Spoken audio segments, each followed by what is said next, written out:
আমার ভাইরা, আমার বন্ধুগণ, হযরত আয়েশা সিদ্দিকা রাদিয়াল্লাহু তাআলা আনহা বলেন, এ দুনিয়ার মানুষ, আল্লাহর নবী কত সুন্দর ছিল। আমি একদিন তাকে প্রশ্ন করলাম, নবী গো বলেন তো দেখি, আপনি সুন্দর নাকি ইউসুফ নবী বেশি সুন্দর? সুবহানাল্লাহ কয় না? হযরত আয়েশা প্রশ্ন করছে, নবী গো, আমার আল্লাহ আপনাকে বেশি সুন্দর করে বানাইছে নাকি ইউসুফ নবীকে বেশি সুন্দর করে বানাইছে? বলেন তো দেখি। কারণ আমরা অনেকেই তো জানি ইউসুফ নবীকে কিন্তু আল্লাহ সুন্দর করে কিন্তু বানাইছিল। কথা বলেন না কেন? আমার কথা মনে হয় আপনারা বুঝতেছেন না নাকি? চলবে তো ইনশাআল্লাহ। ওই যে অনেক বাইরে এখনো দাঁড়িয়ে আছে, আমার মনে হয় আমার উপরে তারা রাগ হয়ে আছে নাকি? এই ভাই, আমার উপর কি আপনার রাগ হয়ে আছে? তাহলে ভিতরে এসে বসে। আল্লাহ আমার সব ভাইকে কবুল করুক। জোরে বলেন আমিন। আরো জোরে কোন আমিন। তাহলে একটু সামনের দিকে আগায় আসে, একটা রং চা দিয়েন তো।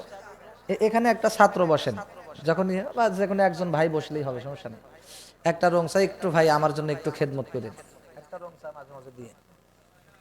আপনাদের কষ্ট হইতেছে না তো? ইনশাআল্লাহ মাশাআল্লাহ, অনেক ছাত্র এখানে এসে বসে গেছে। কোন মাদ্রাসার ছাত্র তোমরা? হ্যাঁ, নাওডুবি ইসলামিয়া মাদ্রাসা। মাশাআল্লাহ, আল্লাহ এই মাদ্রাসাকে কবুল করুক। বলেন আমিন। আল্লাহ তাআলা এই মাদ্রাসাকে কবুল করুক। জোরে কোন আমিন। অনেক সুন্দর করে বসে গেছে, খুব ভালো লাগলো, আমার খুশি হইলাম। আল্লাহ তোমাদেরকে হক্কানে হাফেজ আলেম হওয়ার তৌফিক দান করুন। আর আস্তে কোন আমিন। বন্ধুগণ, আমার গভীর মনোযোগ দিয়ে খেয়াল করেন, কারণ ইউসুফ নবী সুন্দর, বিশ্ব নবীও তো সুন্দর। এবার পয়গম্বর সুন্দর একটা চমৎকার জবাব দিল। ডাক দিয়ে বলতেছে, আমার প্রাণের স্ত্রী, খেয়াল করে শোনো, আমার আল্লাহ আমাকে আমার সৌন্দর্য দিয়ে বানাইছে, আর ইউসুফ নবীকে ইউসুফ নবীর সৌন্দর্য দিয়ে বানাইছে। এত আস্তে সুবহানাল্লাহ, কালকে কইন সুবহানাল্লাহ, আর চিৎকার দিয়ে বলেন সুবহানাল্লাহ। কিতাবের মধ্যে কোথাও নাই, উলামায়ে কিরাম বসে আছে চতুর্দিকে, কিতাবের মধ্যে কোথাও কিন্তু লেখা নাই ইউসুফ নবীর ঘাম মোবারক দিয়া আতরের ঘ্রাণ কইতো। লেখা আছে? কোথাও নাই। কিন্তু পয়গম্বর বিশ্ব নবী মুহাম্মদুর রাসূলুল্লাহ সাল্লাল্লাহু আলাইহি ওয়াসাল্লামের ঘাম মোবারক দিয়াও কিন্তু আতরের ঘ্রাণ কইতো। নবীজি শুধু তাই নয়, রাস্তা দিয়া যখন কোথাও হাইটা যাইতেন, বিশ্বাস করেন কিতাবের মধ্যে লেখে, আল্লাহর নবী যখন রাস্তা দিয়ে কোথাও হেঁটে যাইতেন, মনে করেন এই রাস্তা দিয়া 2 ঘন্টা আগে হেঁটে গিয়েছিল, 2 ঘন্টা আগে হেঁটে গিয়েছিল।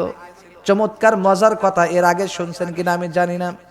নবীজি মনে করেন 2 ঘন্টা আগে এই রাস্তা দিয়ে হেঁটে গিয়েছিল। আপনি 2 ঘন্টা পরে যদি এখান দিয়ে হেঁটে যান, তাহলে যে কোনো মানুষ এখান থেকে বুঝতে পারতো পয়গম্বর বিশ্ব নবী 2 ঘন্টা আগে এখান দিয়ে হেঁটে গেছে। মানুষ বুঝতে পারতো। কিসের 2 ঘন্টা? নবীজি কিন্তু ওখানে নাই, হেঁটে গেছে, ওই রাস্তা দিয়ে অতিক্রম করছে। কিতাবের মধ্যে রাখে কিন্তু আল্লাহর নবী ওখান দিয়ে যে হেঁটে গিয়েছিল, কখন গেছে খবর নাই। ওই রাস্তা দিয়ে যদি কোনো মানুষ অতিক্রম করত, একজন একজনকে বলা বলি করত, এরে এই রাস্তা দিয়ে অবশ্যই রাহমাতুল লিল আলামিন হেঁটে গেছে। এবার আর একজন বলে, কিভাবে তুমি বুঝলা? তোমাকে ভূতে ধরছে নাকি? তুমি কি দেখতেছো নাকি? এখানে তো পয়গম্বর নাই, কিভাবে তুমি জানলা? কয় আমি দেখি নাই, এই যে এত সুন্দর একটা সুগিরান, বিশ্বাস করেন মক্কার ভিতরে সবচাইতে দামি পারফিউম, দামি একটা আতর ব্যবহার করত কাফেরদের ভিতরে একজন, তার নামটা আমার মনে নাই, মানে সবচেয়ে দামি আতর সে ব্যবহার করছে, দামি সেন্ট পারফিউম যেটাই বলেন। কিন্তু একদিন তার সাথে নবীজির দেখা, বলে মুহাম্মদ সাল্লাল্লাহু আলাইহি সাল্লাম, মক্কার ভিতরে আমার চাইতে দামি আতর তো কেউ ব্যবহার করে না, কিন্তু তুমি এত কি আতর ব্যবহার করো? তোমার আতর আমার চাইতে আরো সাংঘাতিক ঘ্রাণ। সুবহানাল্লাহ বলে কয় না?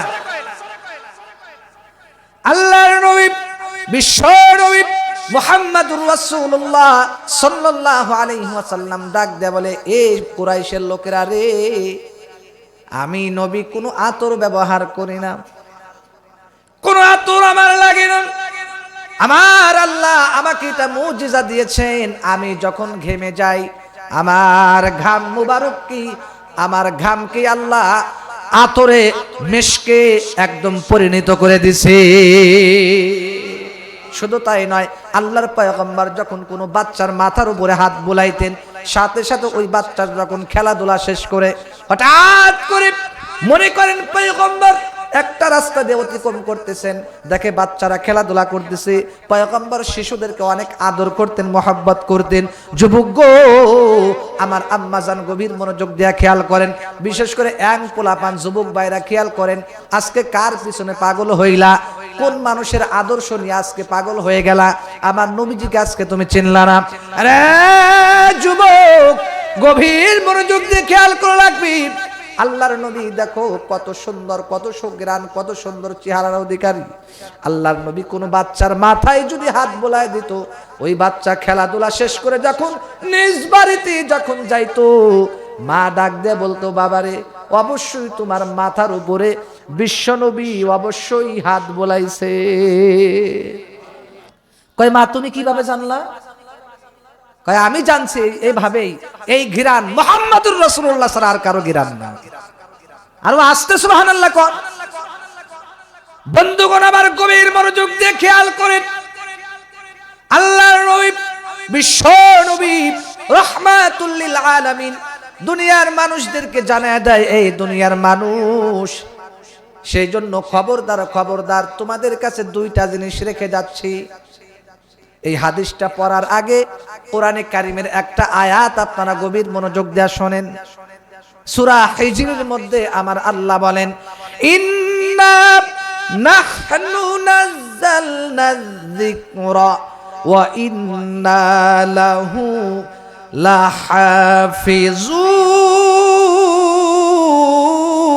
লাহাফিজুন। আমার আল্লাহ বলেন, এই যে কোরআনে কারিমকে আমি আল্লাহ নাজিল করেছি, কিন্তু নাজিল করার আগে আমার আল্লাহ সর্বপ্রথম ইন্না আরাদনাল আমানাতা আলাস সামাওয়াতি ওয়াল আরদ, রব্বে কারিম ডাক দেয়া বলে, সর্বপ্রথম আমি আসমানকে বলেছিলাম, আসমান তোমার উপরে আমি কোরআন নাজিল করতে চাই, তুমি কি বলো? আসমান ডাক দেয়া বলে, প্রভু প্রভু গো, এত বড় কোরআনের পাওয়ার, এত বড় পাওয়ারফুল কোরআনের ওজন আমি আসমান সইতে পারবো না। মালিক রে, মেহেরবানি করে তুমি আমাকে মাফ করে দাও। আসমান অস্বীকার করলো আদবের সাথে। এরপরে ডাক দিয়ে বললেন, ইন্না আরাদনাল আমানাতা আলাস সামাওয়াতি ওয়াল আরদি ওয়াল জিবাল, পাহাড়কে আল্লাহ বলল, তোমার উপরে কোরআন নাজিল করতে চাই, বহন করতে চাই, তুমি কি বলো? পাহাড় ডাক দেয়া বলে, যেখানে আসমান পারে নাই আমি কিভাবে পারবো? ওয়াল জিবাল, পাহাড় অস্বীকার করছেন। জমিনকে আল্লাহ বলছে, জমিন রে, তোমার উপরে কোরআনে কারিমকে অবতীর্ণ করতে চাই, তুমি কি পারবানি? জমিনও অস্বীকার করেছে। হঠাৎ করে আমার আল্লাহ রাব্বুল আলামিন এবার সুন্দর করে জানায় দিল, ইন্না আরাদনাল আমানাতা আলাস সামাওয়াতি ওয়াল আরদি ওয়াল জিবাল ফাআবাইনা আন ইয়াহমিলনাহা ওয়া আশফাকনা মিনহা ওয়া হামালাহাল ইনসান।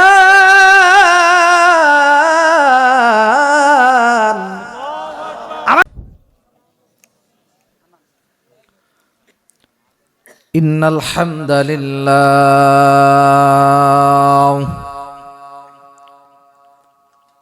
নাহমাদুহু ওয়া নাস্তাঈনুহু ওয়া নাস্তাগফিরুহু ওয়া নু'মিনু বিহি ওয়া নাতাওয়াক্কালু আলাইহি ওয়া নাউযু বিল্লাহি মিন শুরুরি আনফুসিনা ওয়া মিন সাইয়্যাতি আ'মালিনা। من يهده الله فلا مضل له ومن يضلله فلا هادي له ونشهد أن سيدنا وسندنا وحبيبنا وحبيب قلوبنا وأولانا ومولانا محمدا عبده ورسوله الذي أرسله الله تعالى بالحق بشيرا ونذيرا وداعيا إلى الله بإذنه وسراجا منيرا أما بعد فأعوذ بالله من الشيطان الرجيم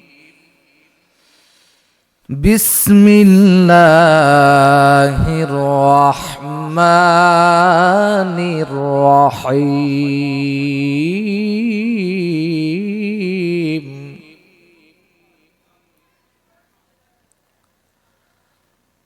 وذكر فإن الذكرى تنفع المؤمنين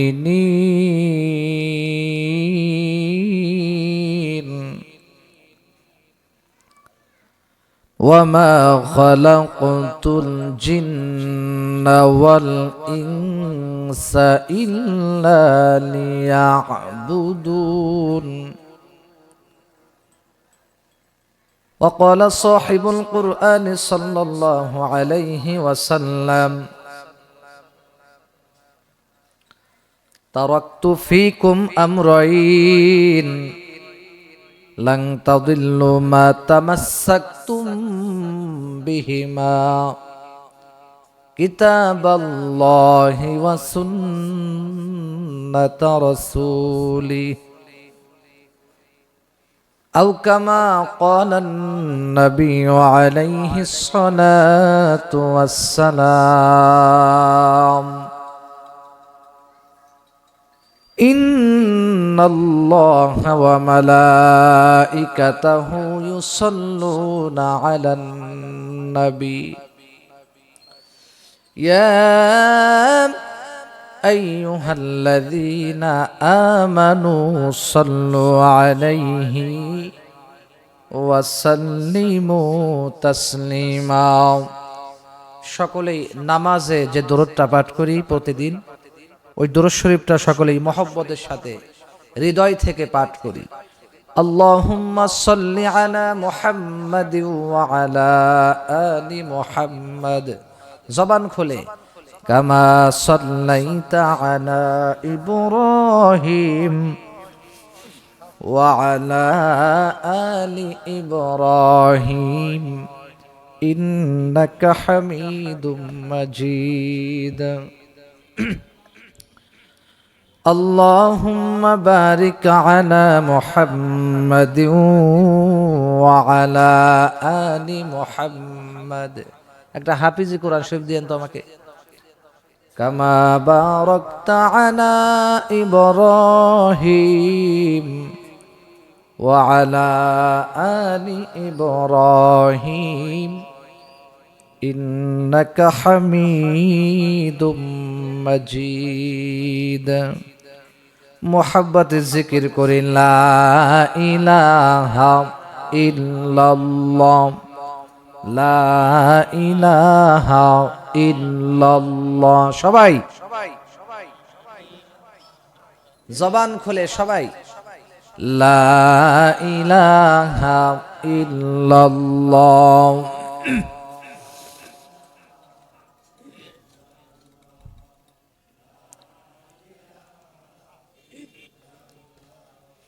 লা ইলাহা ইল্লাল্লাহ মুহাম্মদের সবাই জিকির করি রাস্তাঘাটে এখনো যারা বাহিরে আসি ভাই মেহেরবানি করে চলে আসেন জান্নাতের বাগানে সবাই চলে আসি বাহিরে যারা আসি জান্নাতের বাগানের বাহিরে আসি যদি আপনি চান যে না আমি জান্নাতের বাহিরেই থাকতে চাই তাহলে থাকেন আজ বলেন না আমি অবশ্যই জান্নাতের বাগানে থাকতে চাই তাহলে ভিতরে তাড়াতাড়ি ঢুকে পড়েন সবাই আসেন, লা ইলাহা ইল্লাল্লাহ। মোহাব্বত একটু জিকির করি, আল্লাহরে ডাকি।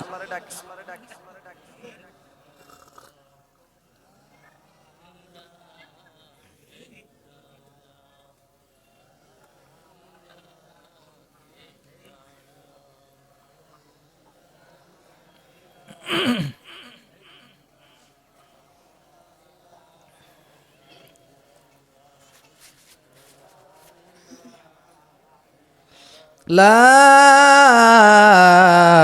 ইলাহা ইল্লাল্লাহু মুহাম্মাদুর রাসূলুল্লাহ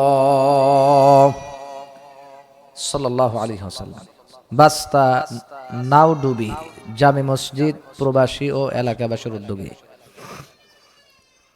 28 নভেম্বর রোজ শুক্রবার। এই বাচ্চাটার কান্না থামান্ত। বাদ আসর হইতে বাস্তা বাল্লা হরিরামপুর মানিকগঞ্জ, স্থান ঈদগাহ মাঠ প্রাঙ্গণ। তৃতীয় বার্ষিক ওয়াজ মাহফিল। আজকের মাহফিলের সম্মানিত সভাপতি সাহেব, বিশেষ অতিথিবৃন্দ, প্রধান অতিথি, বিশেষ অতিথি, সম্মানিত সভাপতি সাহেব জনাব মোহাম্মদ জাকির হোসেন, সভাপতি অত্র মসজিদ। বাংলার বিভিন্ন এরিয়া থেকে, সমাজের বিভিন্ন এরিয়া থেকে আগত ইসলাম প্রেমিক, দিন প্রেমিক, আল্লাহর দ্বীনের মুজাহিদেরা, আল্লাহ পাকের আশিকিন জাকিরিন মুহিব্বিন বান্দাগণ, মুরব্বিয়ানে আযম, কলিজার টুকরা যুবক ভাই, জাতির শ্রেষ্ঠ রাহবার ওরাসাতুল আম্বিয়া হযরত উলামায়ে কেরাম, দূর দূরান্ত থেকে আগত আমার সম্মানিতা পর্দার আড়ালে অবস্থানরতা সম্মানিতা মা এবং বোনেরা, ছোট ছোট যুবক ভাইরা, ছোট ছোট শিশুরা, আমরা সর্বপ্রথম মালিকের কাছে শুকরিয়া আদায় করছি, যে মহান মালিক আমাদেরকে আজকের এই মাহফিলে বাস্তা নাওডুবি জামে মসজিদ প্রবাসী ও এলাকাবাসীর উদ্যোগে আজকের এই তৃতীয় বার্ষিক মাহফিলে গত বৎসরের ন্যায় এই বৎসরও আমাদেরকে ধারাবাহিকতার সাথে মাহফিলে আসার বসার তৌফিক দান করেছেন। সাইয়্যিদুল মাকানে, জান্নাতের বাগানে আমাদেরকে একত্রিত হয়ে বসার জন্য তৌফিক দিয়েছেন। আমাদের হায়াতকে দীর্ঘায়িত করে, সুস্থ রেখে, ভালোবেসে, মহব্বত করে এই জান্নাতের প্যান্ডেলে, জান্নাতের বাগানে যেই মালিক আমাদেরকে নিয়ে আসলেন, মালিকের কাছে আমরা সকলেই খুশি হয়ে জবান খুলে চিৎকার দিয়ে আকাশ বাতাসকে মুখরিত করে শুকরিয়া আদায় করি, আলহামদুলিল্লাহ। আরো জোরে বলতে হবে আলহামদুলিল্লাহ।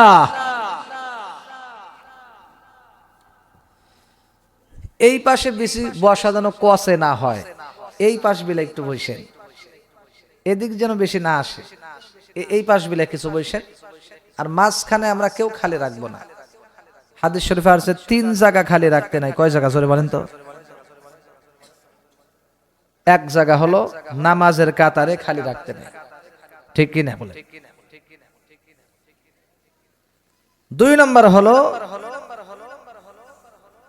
স্বামী স্ত্রীর মাঝখানে খালি রাখতে নাই। কথা বলেন ঠিক কি না? 3 নম্বর, দ্বীনি কোনো মাহফিলে, দ্বীনি মজলিসে যখন আপনারা বসবেন, এই দ্বীনি মজলিসে জায়গা খালি রাখতে নাই। যদি রাখেন শয়তান আপনাকে আক্রমণ করবে, ওখানেই শয়তান যাবে। ওই খালি জায়গায় শয়তান বসে আপনাকে ক্রমন্তনা দেবে, দূর এত সময় বসে বয়স শোনে, আর যাও সোলাবট, বাদাম, মুড়ি, বিড়ি, সিগারেট, পান, সিগারেট যা আছে এগুলো খেয়ে আসো, এত সময় বয়স লাভ কি, যাও, ক্রমন্তনা দিবে। কথা বলেন ঠিক কিনা? আপনারা ঠিক বললে কি না বললে কি? হাদিস শরীফের কথা। সেজন্য আমরা তাকবীরের সাথে সাথে আমরা একটা তাকবীর দেব। হাদিসে আছে তাকবীরের আওয়াজ যতদূর যাবে শয়তান ততদূর থাকে না। শুনে এত জোরে তাকবীর দিবেন, গলার রক আশেপাশে যতগুলো আছে সব ফুলাইয়া ইচ্ছা মতো জোরে তাকবীর দিবেন, আশেপাশের যত শয়তান আছে সব যেন গুষ্টি হুদ্দে পালায়। কথা বলেন ঠিক কিনা? ওর চেলা ফেলাও যেন না থাকে, এমন জোরে তাকবীর দিবেন। আমি তাকবীরের আওয়াজ একটু দেখতে চাই, আল্লাহর জন্য তাকবীর দিবেন, লিল্লাহে তাকবীর। এই আওয়াজ, এই আওয়াজে শয়তান যাবে? শয়তান আর বলবে ওখানে যাই, এদের ঈমান দুর্বল। এই আওয়াজে হবে না। জোরে সবাই গলা ছেড়ে দিয়ে সিংহের মতো আওয়াজ করে তাকবীর দিবেন, লিল্লাহে তাকবীর। আরো জোরে গলা ছেড়ে দিয়ে লিল্লাহে তাকবীর। আল কোরআনের আলো, আল হাদিসের আলো, আলেম উলামা যেখানে, কোরআন হাদিস যেখানে, গাঞ্জা টানা যেখানে, অনেকেই কইছে না আমরা আছি সেখানে। খবরদার, তাল যেন ঠিক থাকে। হ্যাঁ, আমি একটু ঘুম ছাড়াইলাম আর কি, দেখি আপনাদের আসলে কি ঘুমাচ্ছেন নাকি তাল ঠিক আছে। মাঝে মাঝে পরীক্ষা করার দরকার আছে না নাই বলেন? দরকার আছে। যাক আলহামদুলিল্লাহ, আপনারা পরীক্ষায় পাশ করছেন, আলহামদুলিল্লাহ বলেন। সম্মানিত উপস্থিতি, এটা হচ্ছে জান্নাতের বাগান। মিশকাত শরীফের হাদিসে নবীজি বলেছেন, মাজলিসু ফিকহিন খায়রুম মিন ইবাদাতি 60 সানা। আমি যে বয়ান শুরু করলাম, শুরু থেকে শেষ পর্যন্ত গভীর মনোযোগ দিয়ে শোনা লাগবে। এদিক সেদিক তাকাতেও করবো না, ওটা উঠেও করবো না। রাজি আছেন তো ইনশাআল্লাহ? আমরা শেষ পর্যন্ত বসে থাকবো, বলেন ইনশাআল্লাহ। জরুরি কোনো হাকিকি প্রয়োজন না থাকলে কেউ উঠবো না। বয়ান ভালো লাগুক বা খারাপ লাগুক, থাকবো তো ইনশাআল্লাহ। জোরে কোন ইনশাআল্লাহ। আমরা সবাই থাকবো ইনশাআল্লাহ। আল্লাহ সকলকে কবুল করুক, বলেন আমিন। আমরা আমলের নিয়তে শুনবো, গভীর মনোযোগ দিয়ে বয়ান শুনবো, আশেপাশে কেউ ডিস্টার্ব করব না। গভীর মনোযোগ দিয়ে আমাদের বয়ান শুনতে হবে। রাস্তাঘাট দিয়ে যারা হাঁটবো, আওয়াজ যেন না হয়। আর দোকানপাটে যে মেলা, এই মেলাওয়ালারা, এত মেলা কিন্তু জমানো যাবে না। আমি গতকালকে ওই একদম ভারতের কাছে গেছিলাম, নীলফামারীতে। তো ওখানে দেখলাম বিমানে যাওয়ার কথা ছিল, বিভিন্ন কারণে যাইনি, বহু দূরে নীলফামারী। ওখানে দেখলাম এত বিশাল মেলা বইছে, প্যান্ডেল বিশাল বড় প্যান্ডেল, লোক জনসংখ্যা কম, মেলা প্রচুর। তো ওই জায়গার কিছু মুসল্লি বলতে, হুজুর আগামী থেকে এই মেলা টেলার বসাবো না। আমি বললাম আপনারা ঠিক হলেই তো সব ঠিক হয়ে যায়, ঠিক না? ওই সব চলে যায় একেবারে মেলায়। সেজন্য মেলায় যে সমস্ত ভাইরা আছেন, আমার কথা হলো, মেলায় বেচেন ইসলামিক বই টই, আতর, এইটা সেটা বিক্রি করেন। এমনকি এখানে কসমেটিক পর্যন্ত আসে, আসে আসে কি আসে না? চুরি, কসমেটিক, এগুলা কেন আনা লাগবে ইসলামিক মাহফিলে? মহিলাদের আড্ডা এখানে কেন দিতে হবে? কথা বলেন ঠিক কিনা? সব মানুষ ওখানে চলে যায়, আর কিছু ইয়াং ছেলে পেলেরা আছে, ওগুলা দেখে ওরাও যায় যে লজ একটু গোতাগুতি করে আসি। কথা বলেন ঠিক কিনা? খবরদার, খবরদার, মাহফিল গুলাকে আমরা মেলায় পরিণত না করি। আল্লাহ আমার সব ভাইদেরকে সঠিক বুঝ দান করুক, জোরে কোন আমিন। আরো আসতে বলেন আমিন। এটা হলো তাহলে জান্নাতের বাগান।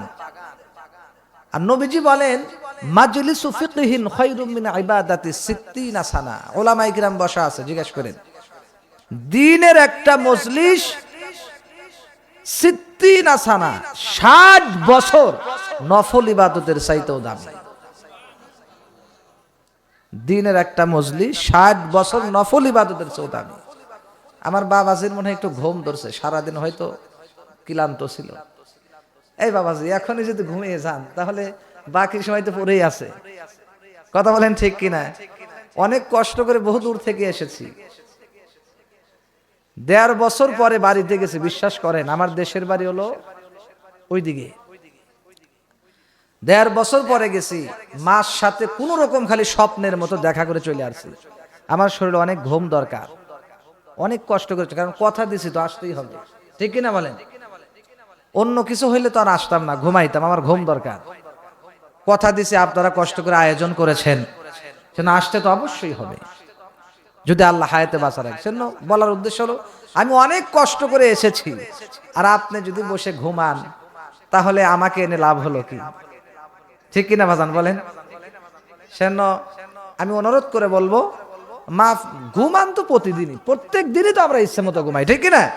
তা আজকে যেহেতু একটা মাহফিল হচ্ছে বছরে একদিন, সেজন্য আজকের দিনটা না ঘুমাই। শয়তান কি করবে জানেন? আপনাকে ধোঁকা দিয়ে দিয়ে হাত পাও টিপে দিবে শয়তান, তবু ঘুমাই ইচ্ছা মতো। কারণ দিনের কথা শুনলে তো হেদায়েতের পথে আসতে পারে, তখন তার ওই গুনাহের কাজ করবো না। সেজন্য ওকে ইচ্ছা মতো ঘুম পাড়াও, যাতে দিনের কথা না শুনতে পারে। চিল্লায় কর নাউযুবিল্লাহ। সেজন্য আমরা গভীর মনোযোগ দিয়ে শুনবো, কেউ ঘুমাবো না। যদি পাশে কেউ ঘুমায় একটু পিঠে সুন্দর করে হাত বোলাই দিবেন, ভাই আমরা না ঘুমাই। পারবো না ইনশাআল্লাহ? এই পাশে আসেন, এই পাশে আসেন আমার ভাইয়েরা, আমার বন্ধুগণ। প্রত্যেকটা কথা খুব গভীর মনোযোগ দিয়ে খেয়াল করবেন। আল্লাহর নবী বলেন, এই মাহফিলটা হলো জান্নাতের একটা বাগান। এই মাহফিলের মধ্যে আমরা যারা বসে গেছি, আমরা সবাই জান্নাতের মেহমান হয়ে গেছি। সুবহানাল্লাহর ওয়াস্তে বলেন। আল্লাহর নবী বলেন, এ দুনিয়ার মানুষ, এই প্যান্ডেলের মধ্যে তোমরা যারা বসে গেছো, নবীজির হাদিস অনুযায়ী আমরা সবাই জান্নাতের মেহমান হয়ে গেছি। যতক্ষণ পর্যন্ত এখানে আমরা বসে থাকবো, কোরআন হাদিসের কথা শুনবো সহি নিয়তে, আল্লাহর নবী বলেন প্রত্যেকটা কথার বিনিময়ে আল্লাহ আপনাকে নেকি দান করবে। সেজন্য মুসলমান ভাইরা আমার গভীর মনোযোগ দিয়ে খেয়াল করেন।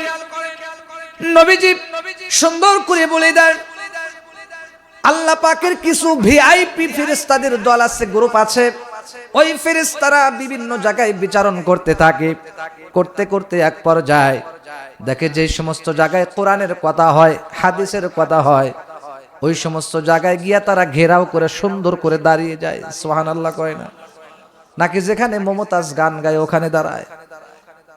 খায় তো কি কাম নেই?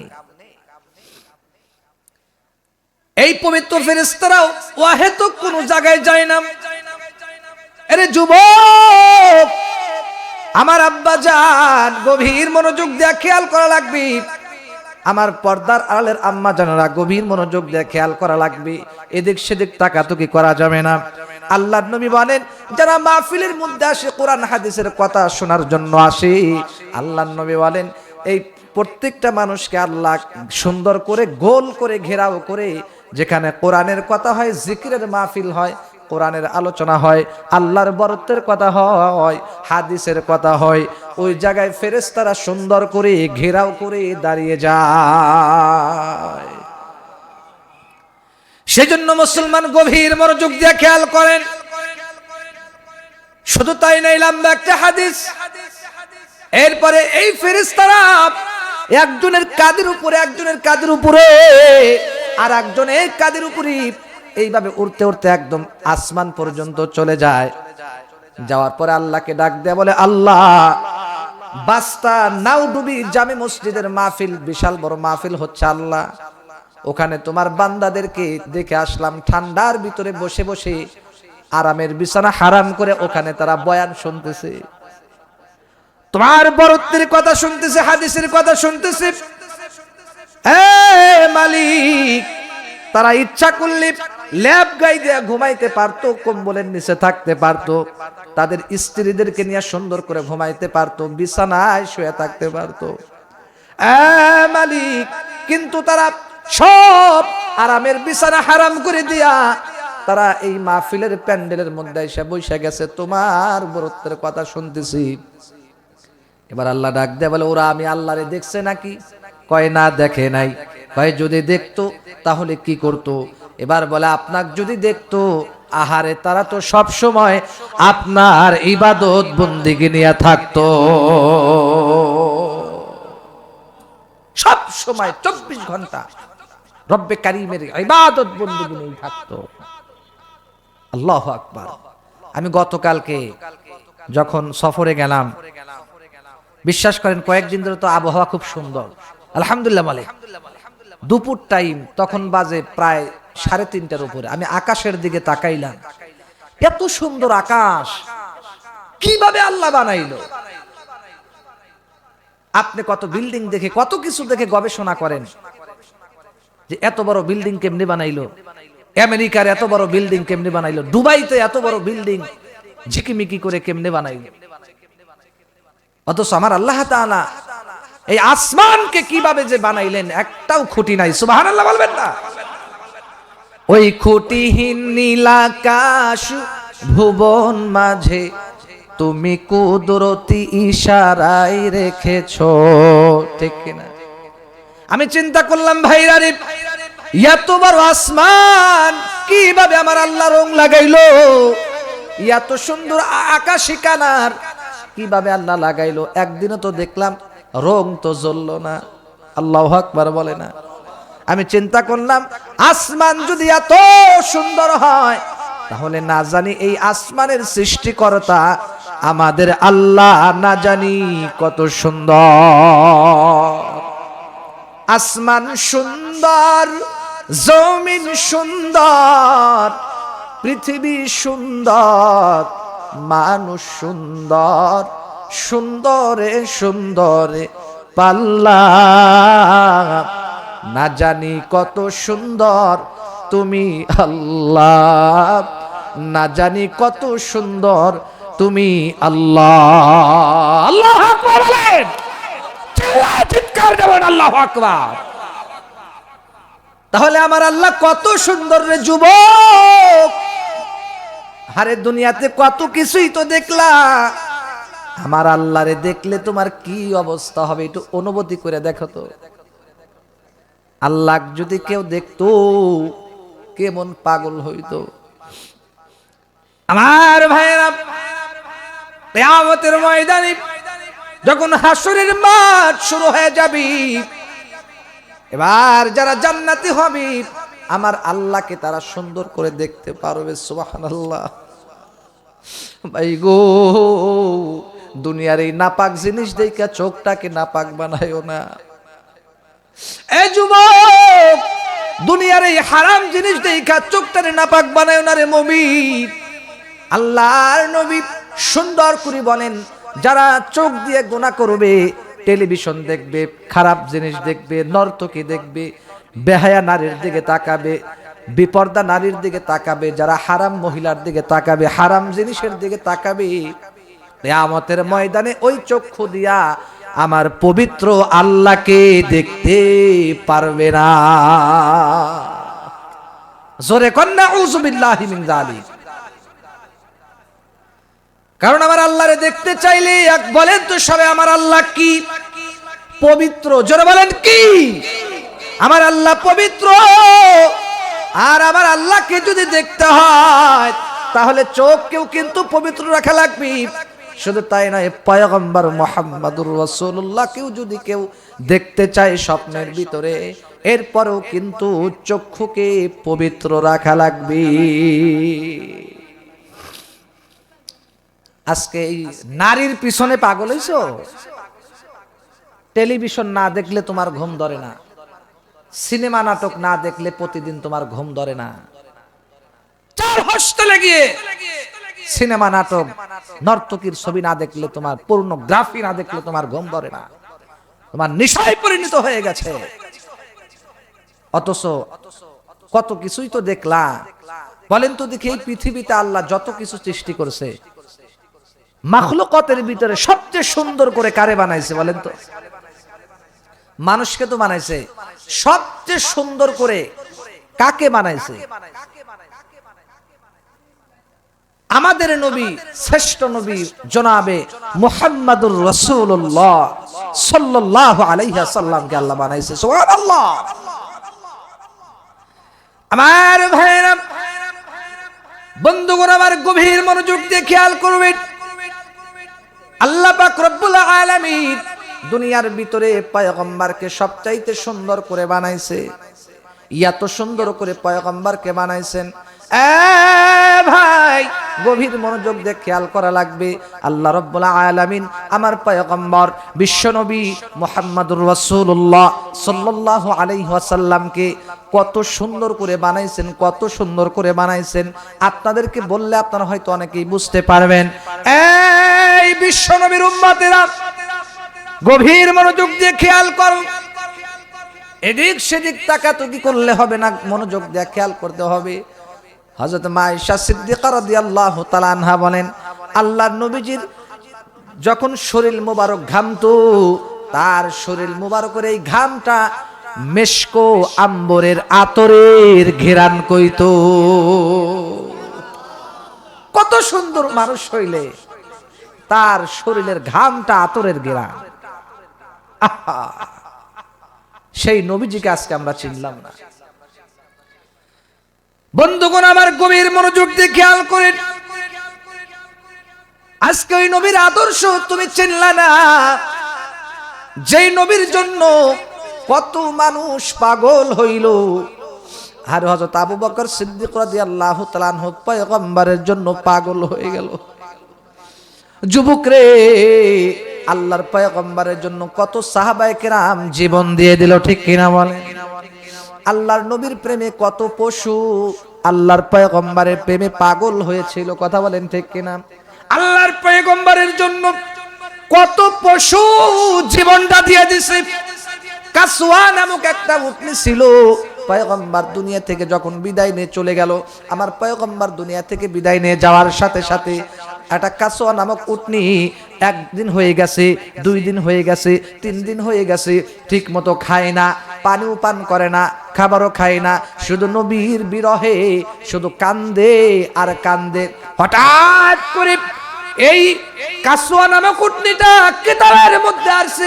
হঠাৎ করে তিনি পয়গম্বরের বিরহ সহ্য না করে উনি পানির ভিতরে, কুয়ার ভিতরে ঝাঁপ দিয়া নবীজির প্রেমে জীবনটাই দিয়ে দিল।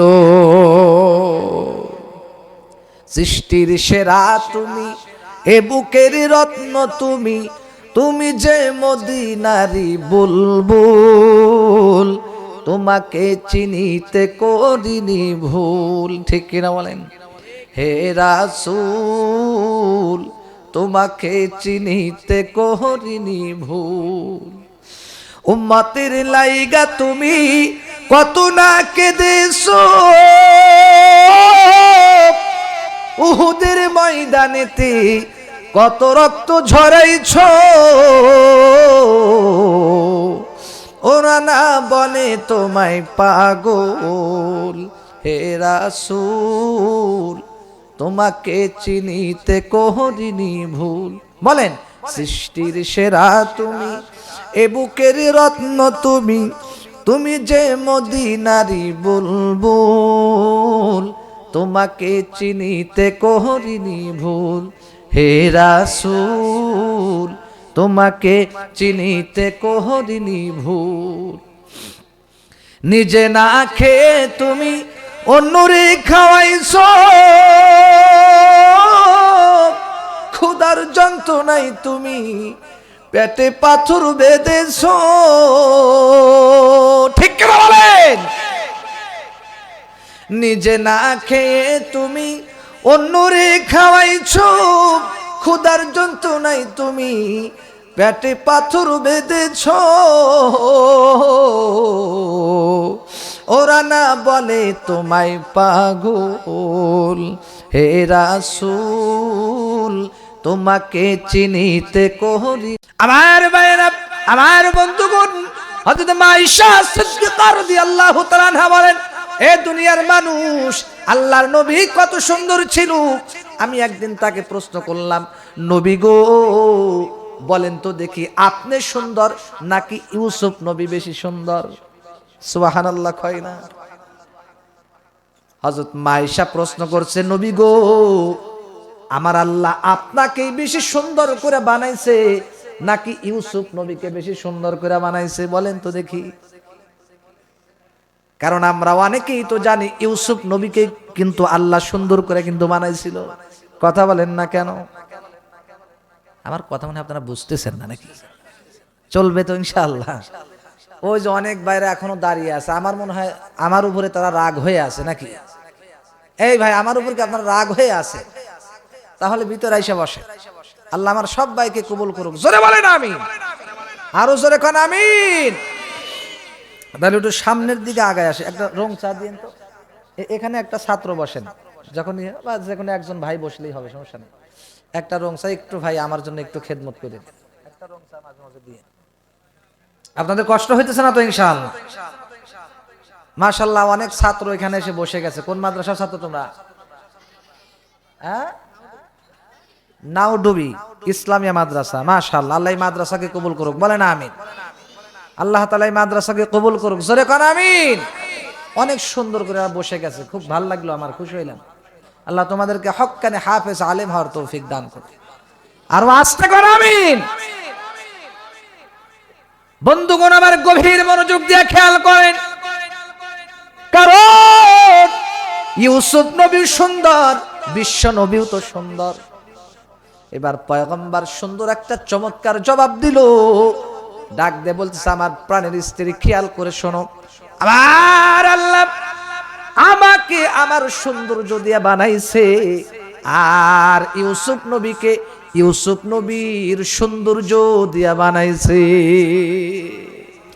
এত আস্তে সুবহানাল্লাহ, কালকে কইন সুবহানাল্লাহ, আর চিৎকার দিয়ে বলেন সুবহানাল্লাহ। কিতাবের মধ্যে কোথাও নাই, উলামায়ে কিরাম বসে আছে চতুর্দিকে, কিতাবের মধ্যে কোথাও কিন্তু লেখা নাই ইউসুফ নবীর ঘাম মুবারক দিয়া আতরের ঘ্রাণ কইতো। লেখা আছে? কোথাও নাই। কিন্তু পয়গম্বর বিশ্ব নবী মুহাম্মদুর রাসূলুল্লাহ সাল্লাল্লাহু আলাইহি ওয়াসাল্লামের ঘাম মুবারক দিয়াও কিন্তু আতরের ঘ্রাণ কইতো। নবীজি শুধু তাই নয়, রাস্তা দিয়া যখন কোথাও হাইটা যাইতেন, বিশ্বাস করেন কিতাবের মধ্যে লেখে আল্লাহর নবী যখন রাস্তা দিয়ে কোথাও হেঁটে যাইতেন, মনে করেন এই রাস্তা দিয়া 2 ঘন্টা আগে হেঁটে গিয়েছিল, 2 ঘন্টা আগে হেঁটে গিয়েছিল। চমৎকার মজার কথা, এর আগে শুনছেন কিনা আমি জানি না। নবীজি মনে করেন 2 ঘন্টা আগে এই রাস্তা দিয়ে হেঁটে গিয়েছিল। আপনি 2 ঘন্টা পরে যদি এখান দিয়ে হেঁটে যান, তাহলে যে কোনো মানুষ এখান থেকে বুঝতে পারতো পয়গম্বর বিশ্ব নবী 2 ঘন্টা আগে এখান দিয়ে হেঁটে গেছে। মানুষ বুঝতে পারতো। কিসের 2 ঘন্টা? নবীজি কিন্তু ওখানে নাই, হেঁটে গেছে, ওই রাস্তা দিয়ে অতিক্রম করছে। কিতাবের মধ্যে রাখে কিন্তু আল্লাহর নবী ওখান দিয়ে যে হেঁটে গিয়েছিল, কখন গেছে খবর নাই। ওই রাস্তা দিয়ে যদি কোনো মানুষ অতিক্রম করত, একজন একজনকে বলা বলি করত, এরে এই রাস্তা দিয়ে অবশ্যই রাহমাতুল লিল আলামিন হেঁটে গেছে। এবার আর একজন বলে, কিভাবে তুমি বুঝলা? তোমাকে ভূতে ধরছে নাকি? তুমি কি দেখতেছো নাকি? এখানে তো পয়গম্বর নাই, কিভাবে তুমি জানলা? কয় আমি দেখি নাই, এই যে এত সুন্দর একটা সুগিরান, বিশ্বাস করেন মক্কার ভিতরে সবচাইতে দামি পারফিউম, দামি একটা আতর ব্যবহার করত কাফেরদের ভিতরে একজন, তার নামটা আমার মনে নাই, মানে সবচেয়ে দামি আতর সে ব্যবহার করছে, দামি সেন্ট পারফিউম যেটাই বলে। কিন্তু একদিন তার সাথে নবীজির দেখা, বলে মুহাম্মদ সাল্লাল্লাহু আলাইহি সাল্লাম, মক্কার ভিতরে আমার চাইতে দামি আতর তো কেউ ব্যবহার করে না, কিন্তু তুমি এত কি আতর ব্যবহার করো? তোমার আতর আমার চাইতে আরো সাংঘাতিক ঘ্রাণ। সুবহানাল্লাহ জোরে কয় না?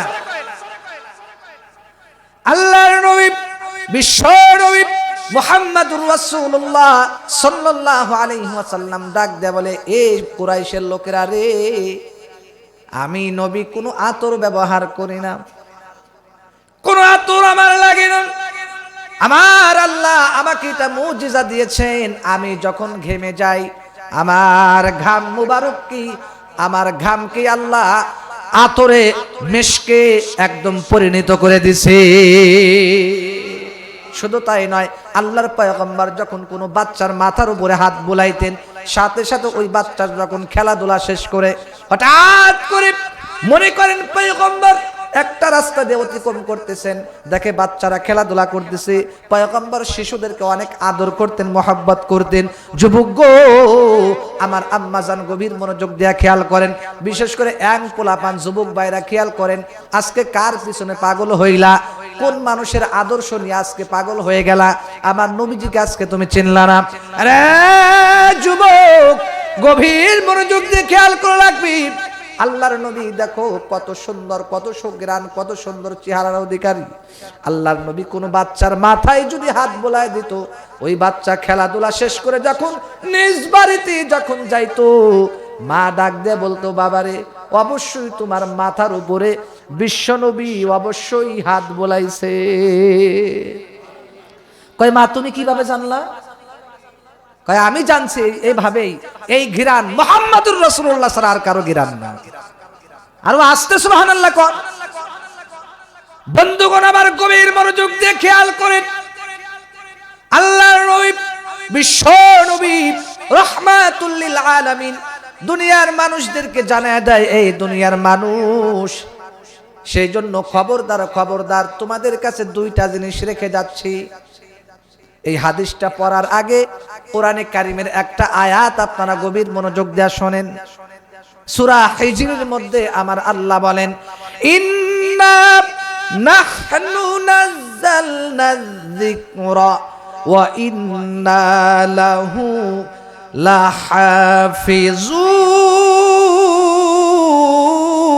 লাহাফিজুন।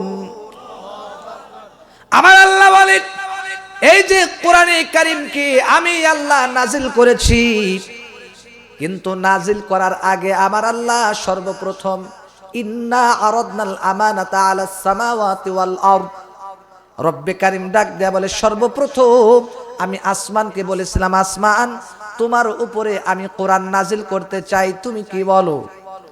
আসমান ডাক দেয়া বলে, প্রভু,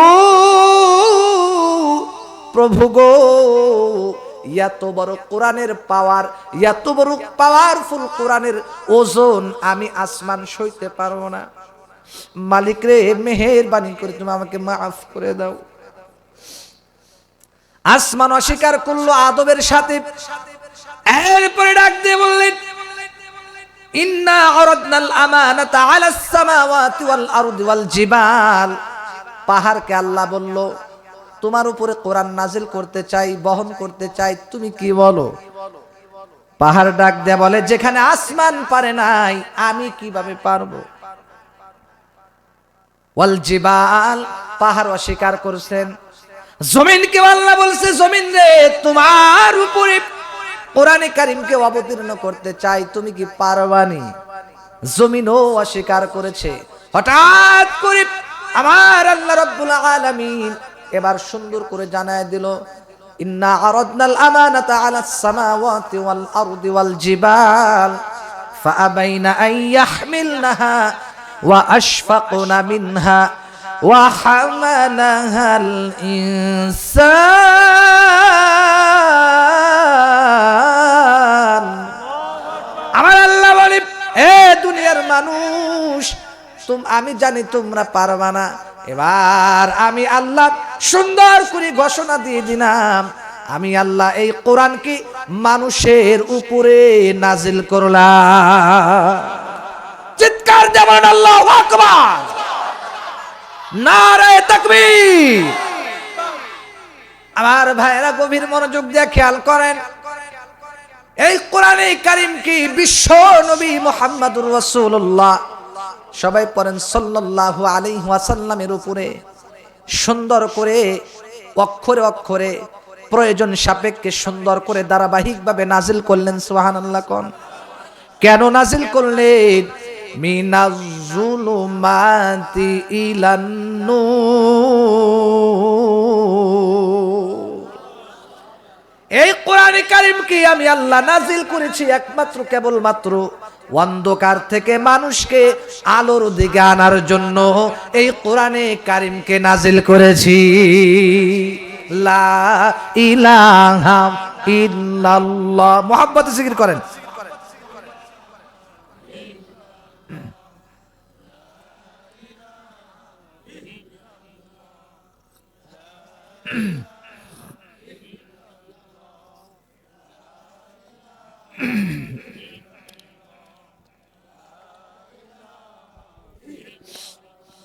লা ইলাহা ইল্লাল্লাহু মুহাম্মাদুর রাসূলুল্লাহ। আমার ভাইরা গভীর মনোযোগ দেন। এই কোরআনে কারীম আমার আল্লাহ সুন্দর করে নাজিল করার পরে শুধু এতটুকুন ক্ষান্ত থাকলেন না, আমার আল্লাহ সুন্দর করে জানায় দিলেন, এ মানুষেরা তোমরাও তো পারবা না আমি জানি, তবে তোমরা সুসংবাদ গ্রহণ করো। কি সুসংবাদ? আল্লাহ বলেন সূরা হিজরের 9 নম্বর আয়াত। জোরে বলেন কয় নম্বর আয়াত? মনে রাখতে হবে, আমি জিজ্ঞেস করব মাঝখানে। সূরা হিজরের হাফিজ কোরআনের 14 নম্বর পারা প্রথম পৃষ্ঠাতে আছে। 4, 5, 6, 7 নম্বর লাইনে হাফিজ কোরআনের 14 নম্বর পারার প্রথম পৃষ্ঠা সূরা হিজরের 9 নম্বর আয়াতে কারিমার ভিতরে আল্লাহ বলতেছেন, সুন্দর করে বলতেছেন, ইন্না নাহনু নাযালনা যিকরা ওয়া ইন্না লাহু লাহাফিজুন।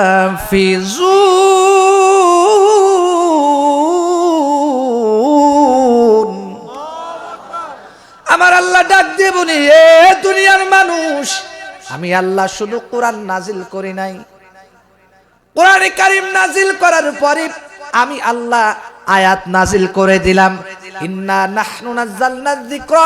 এই কোরআনে কারীম কি আমি আল্লাহ নাজিল করলাম। ইন্না নাহনু নাযালনা যিকরা, যিকরা শব্দ অর্থ হলো এখানে কোরআন শরীফ। বলেন কি এই জিকির কি, এই কোরআন কি আমি আল্লাহ নাজিল করলাম। শুধু তাই নয়, নাজিল করেই ক্ষান্ত থাকবো না, ওয়া ইন্না লাহু লাহাফিজুন, ওয়া ইন্না লাহু লাহাফিজুন। এই কোরআনে কারীমকে সংরক্ষণ করার দায়িত্ব আমি আল্লাহর নিজ হাতে নিয়ে নিলাম। আরো আস্তে সুবহানাল্লাহ কোন। আপনারা কি সুবহানাল্লাহ কইতে ভয়টাই পান না? তাহলে জোরে সুবহানাল্লাহ কোন নাকি? চিৎকার দিয়ে আরেকবার বলেন সুবহানাল্লাহ। আল্লাহ বলতেছেন এই কোরআনে কারীম আমি নাজিল করলাম, শুধু তাই নয়, এই কোরআনে কারীমকে হেফাজত করার দায়িত্ব আমি আল্লাহ নিজে নিয়ে নিলাম। সুবহানাল্লাহ। আপনারা বলবেন হুজুর আল্লাহ নিজেই দায়িত্ব নিলেন, হেফাজত কিভাবে করতেছেন? মাঝে মাঝে তো দেখি আল্লাহর কোরআনকে নিয়ে অবমাননা করে। নাস্তিক মুরতাদ ইহুদি খ্রিস্টানেরা আল্লাহর কোরআনকে জ্বালিয়ে পুড়িয়ে দেয়। কথা বলেন ঠিক কিনা? তাহলে আল্লাহ তো হেফাজত করে না। নাউজুবিল্লাহ, জোরে কোন। এই কথার দ্বারা উদ্দেশ্য এটা না, আমি আলেমদের মুখে শুনেছি, দুনিয়ার ভিতরে সবচাইতে বাংলাদেশের ভিতরে বিশেষ করে সবচেয়ে বড় আলেম যিনি, এমন কোন মানুষ নাই মনে হয় যে নাম শুনে নাই। কোরআনের পরে সবচেয়ে বিশুদ্ধ কিতাব সহিহুল বুখারী। বলেন কি? সহিহ বুখারী শরীফ। এই বুখারী শরীফের যিনি বাংলা অনুবাদ করেছেন তিনি হচ্ছেন হযরতুল আল্লাম শাইখুল হাদিস আল্লামা আজিজুল হক রাহমাতুল্লাহি আলাইহি। সকলেই বলেন, সকলেই বলেন, সকলেই বলেন আলহামদুলিল্লাহ। এত বড় গবেষক, আল্লাহ তাকে এত জ্ঞান দিয়েছিলেন। সর্বপ্রথম বুখারী শরীফের যিনি বাংলা অনুবাদ করেছেন, উনি ক্লাসের ভিতরে ছাত্রদেরকে বলেছিলেন যে আল্লাহ যে কোরআনের হেফাজত করেন, কিভাবে হেফাজত করেন আপনারা শুনতে রাজি আছেন? যেমন আল্লাহ যদি হেফাজত না করত, সংক্ষেপে বলতেছি, আল্লাহ যদি হেফাজত না করত তাহলে ১৫০০ বছর আগেই নবী রাসূলগণ যার উপরে কোরআন নাজিল করছে তিনিই দুনিয়াতে নাই, ইন্তেকাল করেছেন। নবীজি দুনিয়া থেকে ইন্তেকাল করার পরেই, সাহাবায়ে কেরাম দুনিয়া থেকে যাওয়ার পরেই এই কোরআন আল্লাহ তাআলা নিয়ে যাইত। কথা বলেন ঠিক কি? ১৫০০ বছর আগেই কোরআন চলে যাইতো, কিন্তু এখনো কোরআন চলে যায় নাই। রাখছে কে টিকিয়ে? বলেন তো। আল্লাহ টিকিয়ে রাখছে। কোরআন একটা সময় আসবে আল্লাহ তাআলা এই কোরআনকে উঠায় নিয়ে যাবে। আপনি কয়টা কোরআন জ্বালাইবেন? হাফেজ এখানে অনেক হাফেজ ছেলেরা আছে, এখানে হাফেজ কে আছে? আসো কেউ হাফেজ? ওই যাক হাফেজ সাহেব আছে, ওর সিনার ভিতরে বুকের ভিতরে কোরআন আছে, আমার সিনার ভিতরে কোরআন আছে, আমিও হাফেজ। তাহলে এই যে কোরআন আছে, আপনি অন্য অন্য কোরআন কফি জ্বালাইলেন, কিন্তু দিল কেমনে জ্বালাইবেন মানুষের? কোরআন কেমনে জ্বালাইবেন? কথা বলেন ঠিক কিনা?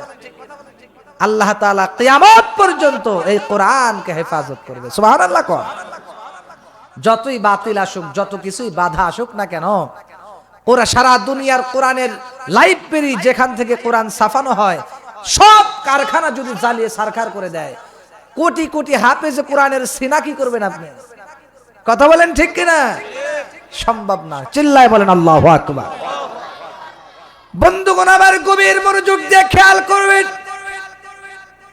আল্লাহ পাক রব্বুল আলামিন আমাদেরকে কোরআনে কারীম নাজিল করে আবার আয়াতও বলেছে, বান্দারে তোমরা টেনশন কইরো না, টেনশন কইরো না, তোমরা শুধু পড়বা এবং কোরআন অনুযায়ী জীবন পরিচালনা করবা।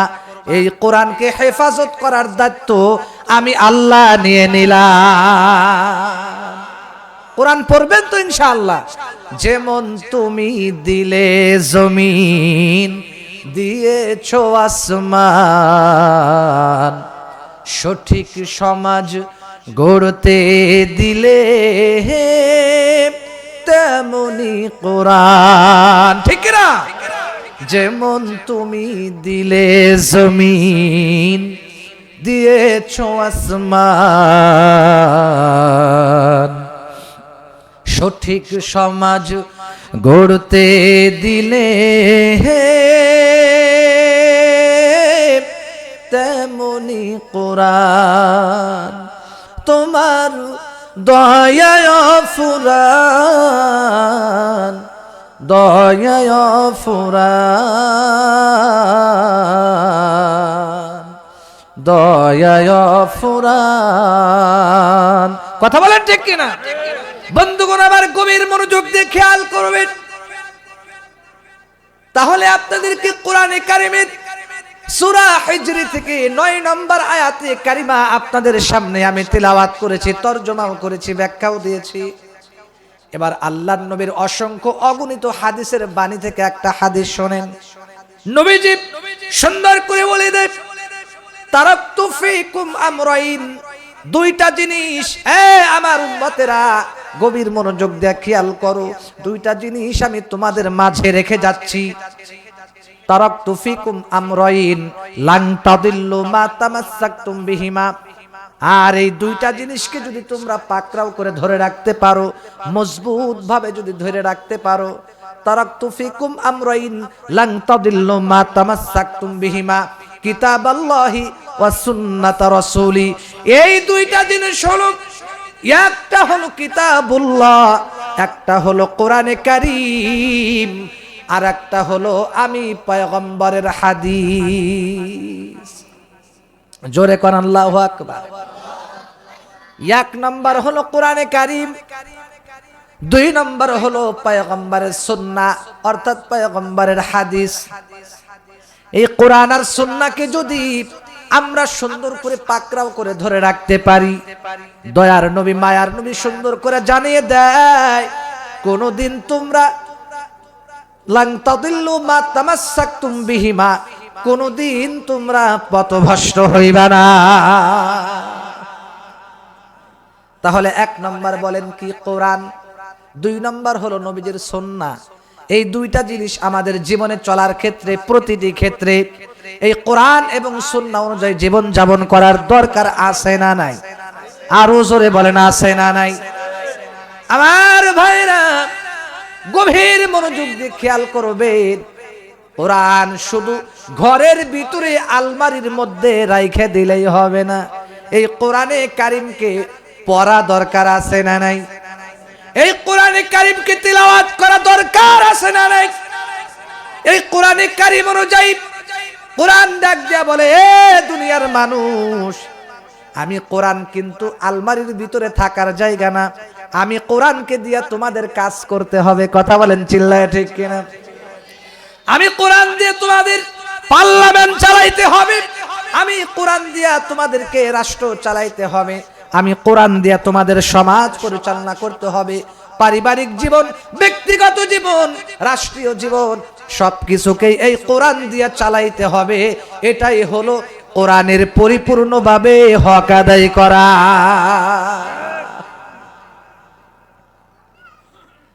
সেজন্য কোরআন শুধু ঘরে রাখলে হবে না, বুকে ধারণ করলে হবে না, কোরআনে কারীমকে বেশি বেশি তিলাওয়াত করা দরকার আছে না নাই?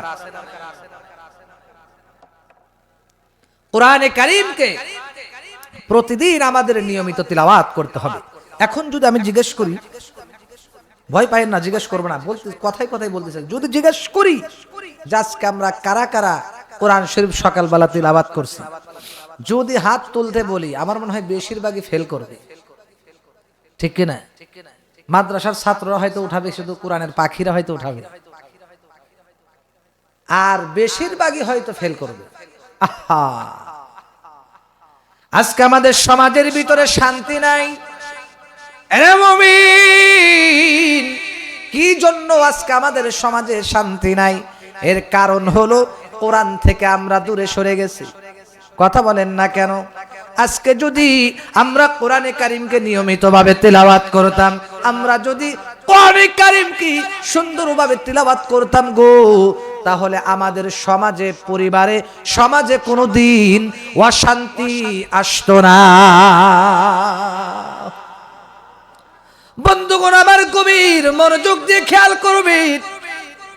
সেই জন্য আপনাদেরকে আমি আজকে সুন্দর করে বলে যাব। এর আগে এই বয়ানটা শুনছেন কিনা আমি জানি না, আজকের থেকে আপনাদের কাছে আমি অনুরোধ করে যাব, আমার আম্মা জানরা যারা প্যান্ডেলের মধ্যে বসে, আমার মা বোনেরা যারা ওয়াজ ভালো করে শুনতেছেন, গভীর মনোযোগ দিয়ে খেয়াল করবেন।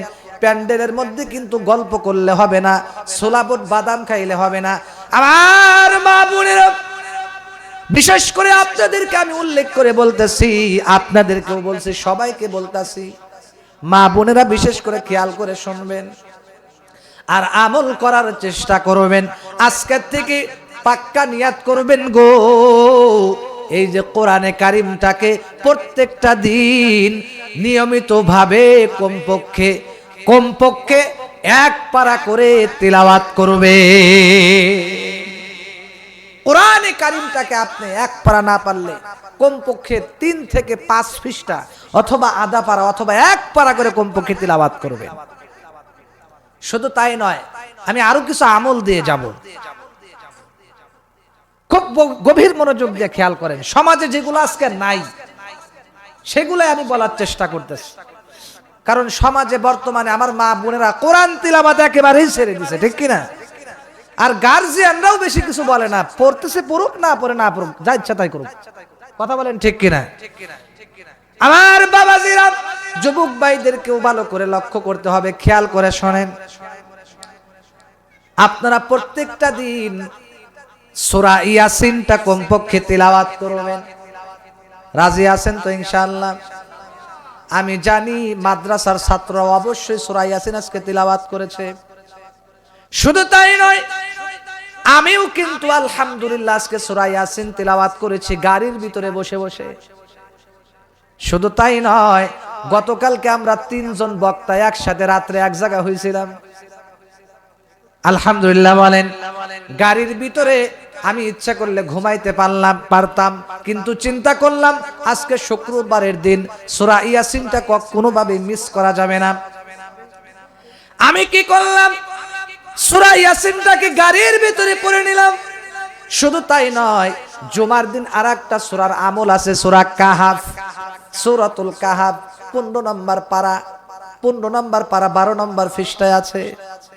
সূরাতুল কাহাফ প্রায় 12-13 পৃষ্ঠার মতো হবে। এই 12-13 পৃষ্ঠার মতো সূরা কাহাফটাও আল্লাহর রহমতে আমি পড়ে নিছি। আলহামদুলিল্লাহ বলেন। আমার ভাইরা, আমি অহংকারের জন্য বলতাছি না, বিশ্বাস করেন। আমার বলার উদ্দেশ্য হলো, গাড়ির ভিতরে যদি বসে বসে আমি তিলাওয়াত করতে পারি, তাহলে আপনারা ঘরে বসে বসে কেন তিলাওয়াত করতে পারবেন না? আপনারা বলবেন, হুজুর সূরা ইয়াসিন পড়লে কি লাভ? আরে মুসলমান, সূরা ইয়াসিন পড়লে আল্লাহর নবী বলেন, যে ব্যক্তি সূরা ইয়াসিনের তিলাওয়াত করবে গো, আমার আল্লাহর পয়গম্বর সুন্দর করে বলেন আল্লাহ তাআলা তাকে পুরা কোরআন শরীফ 10 খতমের সওয়াব দান করবে। যে ব্যক্তি, নবীজি বলেন, যে ব্যক্তি সূরা ইয়াসিনকে তিলাওয়াত করবে, পয়গম্বর সুন্দর করে জানিয়ে দেয় 10 খতমের সওয়াব আল্লাহ তারে দিবে। শুধু তাই নয়, সূরা ইয়াসিনের কিন্তু আরো অনেক ফজিলত আছে।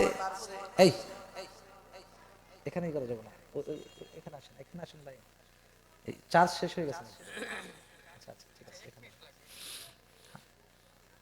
আপনাদের কষ্ট হচ্ছে না তো ভাই?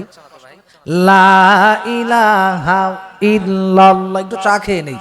লা ইলাহা ইল্লাল্লাহ।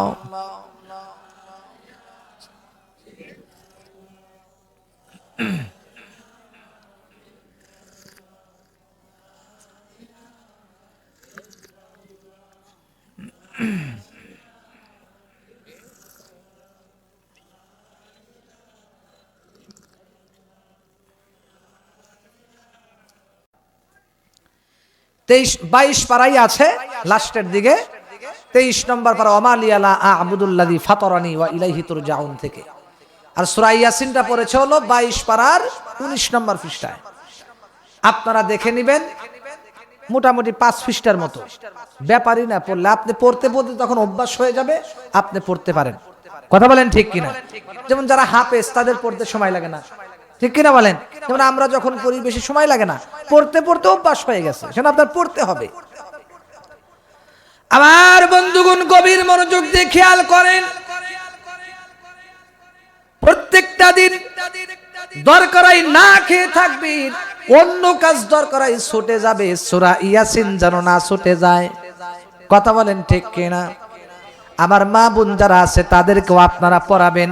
আপনারা যারা আমার বাবাজি আছেন, আপনারা যারা আমার চাচার মতো বয়সী আছেন, বাবার মতো বয়সী আছেন, এবং আমার যুবক ভাই যারা আছেন, আপনার স্ত্রীকে প্রত্যেকটা দিন সূরা ইয়াসিন তিলাওয়াত করাইবেন।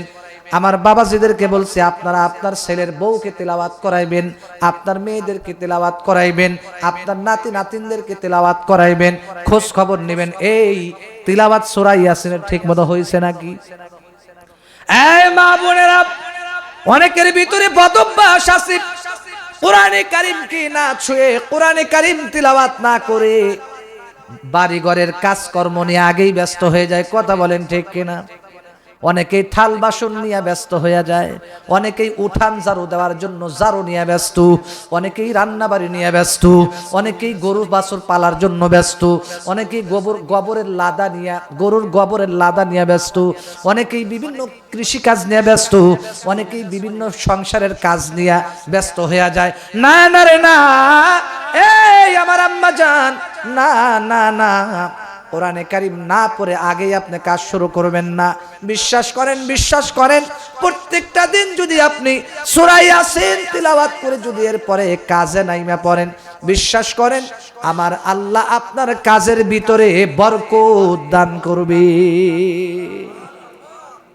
ওই সংসারেও বরকত দিবে, আপনার কাজেও বরকত দিবে। সুবহানাল্লাহ বলেন। আমার বন্ধুগণ গভীর মনোযোগ দেন। আল্লাহর নবী, বিশ্ব নবী মুহাম্মাদুর রাসূলুল্লাহ সুন্দর করে জানিয়ে দেয় যে ঘরের ভিতরে কোরআনে কারীমের তিলাওয়াত হয়, ওই ঘরের ভিতরে শয়তান বাসা বাঁধতে পারে না। সুবহানাল্লাহ কয় না? যেই ঘরের ভিতরে সূরা ইয়াসিনের তিলাওয়াত হয়, কোরআনে কারীমের তিলাওয়াত হয়, ওই ঘরের ভিতরে শয়তান বাসা বাঁধতে পারে না, শয়তান আশ্রয় নিতে পারে না।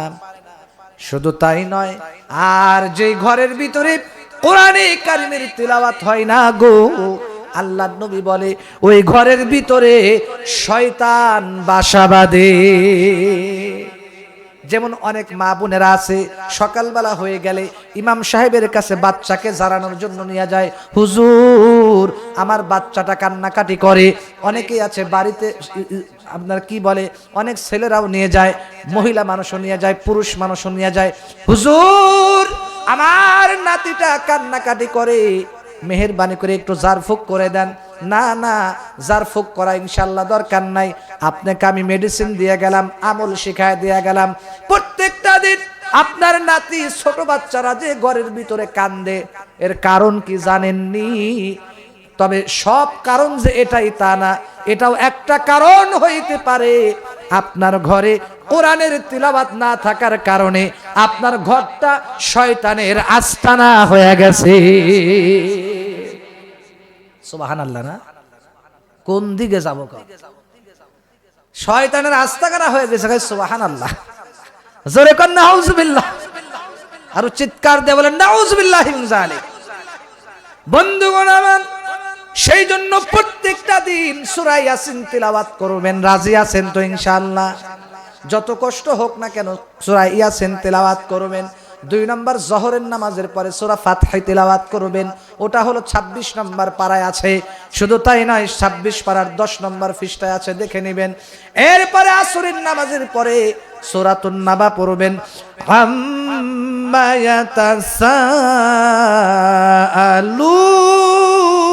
ইয়াতাসাআলুন। আল্লাহর নবী বলেন আসরের নামাজের পরে সূরা নাবা আপনারা তিলাওয়াত করবেন। শুধু নাবা তিলাওয়াত করবেন না, শুধু তাই নয়, মাঝে মাঝে সূরা আর রহমান তিলাওয়াত করবেন। নবীজি বলে যেই ঘরের ভিতরে সূরা বাকারার তিলাওয়াত হবে, ওই ঘরের ভিতরে আল্লাহ শান্তি দিবে, ওই ঘরের ভিতর থেকে আল্লাহ মুসিবত দূর করে দিবে। ওই ঘরের ভিতরে যদি কেউ ঋণগ্রস্ত হয়ে থাকে, আল্লাহ ঋণগুলা দূর করে দিবে। শুধু তাই নয়, যেই ঘরের ভিতরে সূরা বাকারা তিলাওয়াত হয়, ওই ঘরের ভিতরে জিন জাতি প্রবেশ করতে পারে না, চোর ডাকাত প্রবেশ করতে পারবে না, কোনো শত্রু আক্রমণ করতে পারবে না। এরে যুবক, যেই ঘরের ভিতরে সূরা বাকারার তিলাওয়াত হবে, ওই ঘরের ভিতরে আল্লাহ রিজিকে বরকত দিবে, রিজিক দিয়া ভইরা দিবে। সেই জন্য যদি পারেন সূরা বাকারাও মাঝে মাঝে তিলাওয়াত করবেন। শুধু পুরাটাই যদি না পড়তে পারেন, আপনি যতটুকুন পারেন ওখান থেকে পড়েন, ঠিক কিনা কোন? আল্লাহ তাও আপনাকে সওয়াব দিবে। পড়লেই লাভ, পড়লেই লাভ। আমার ভাইরা, যদি আপনার রিজিকের মধ্যে আরো বরকত বাড়াইতে চান গো, তাহলে আপনি সূরা আর রহমান বেশি বেশি তিলাওয়াত করবেন। সুবহানাল্লাহ কয় না? কত সুন্দর তিলাওয়াত! আর রহমান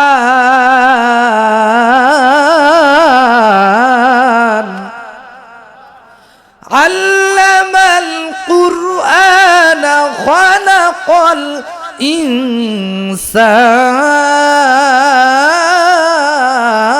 ইনসান। আল্লাহর নবী বলেন এই গেল 3 নম্বর আমল।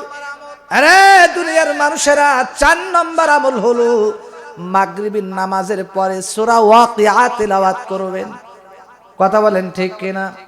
27 নম্বর পারা 13 নম্বর পৃষ্ঠায় আছে, গভীর মনোযোগ দিয়ে খেয়াল করেন। সূরা ওয়াকিয়াটা তিলাওয়াত করবেন।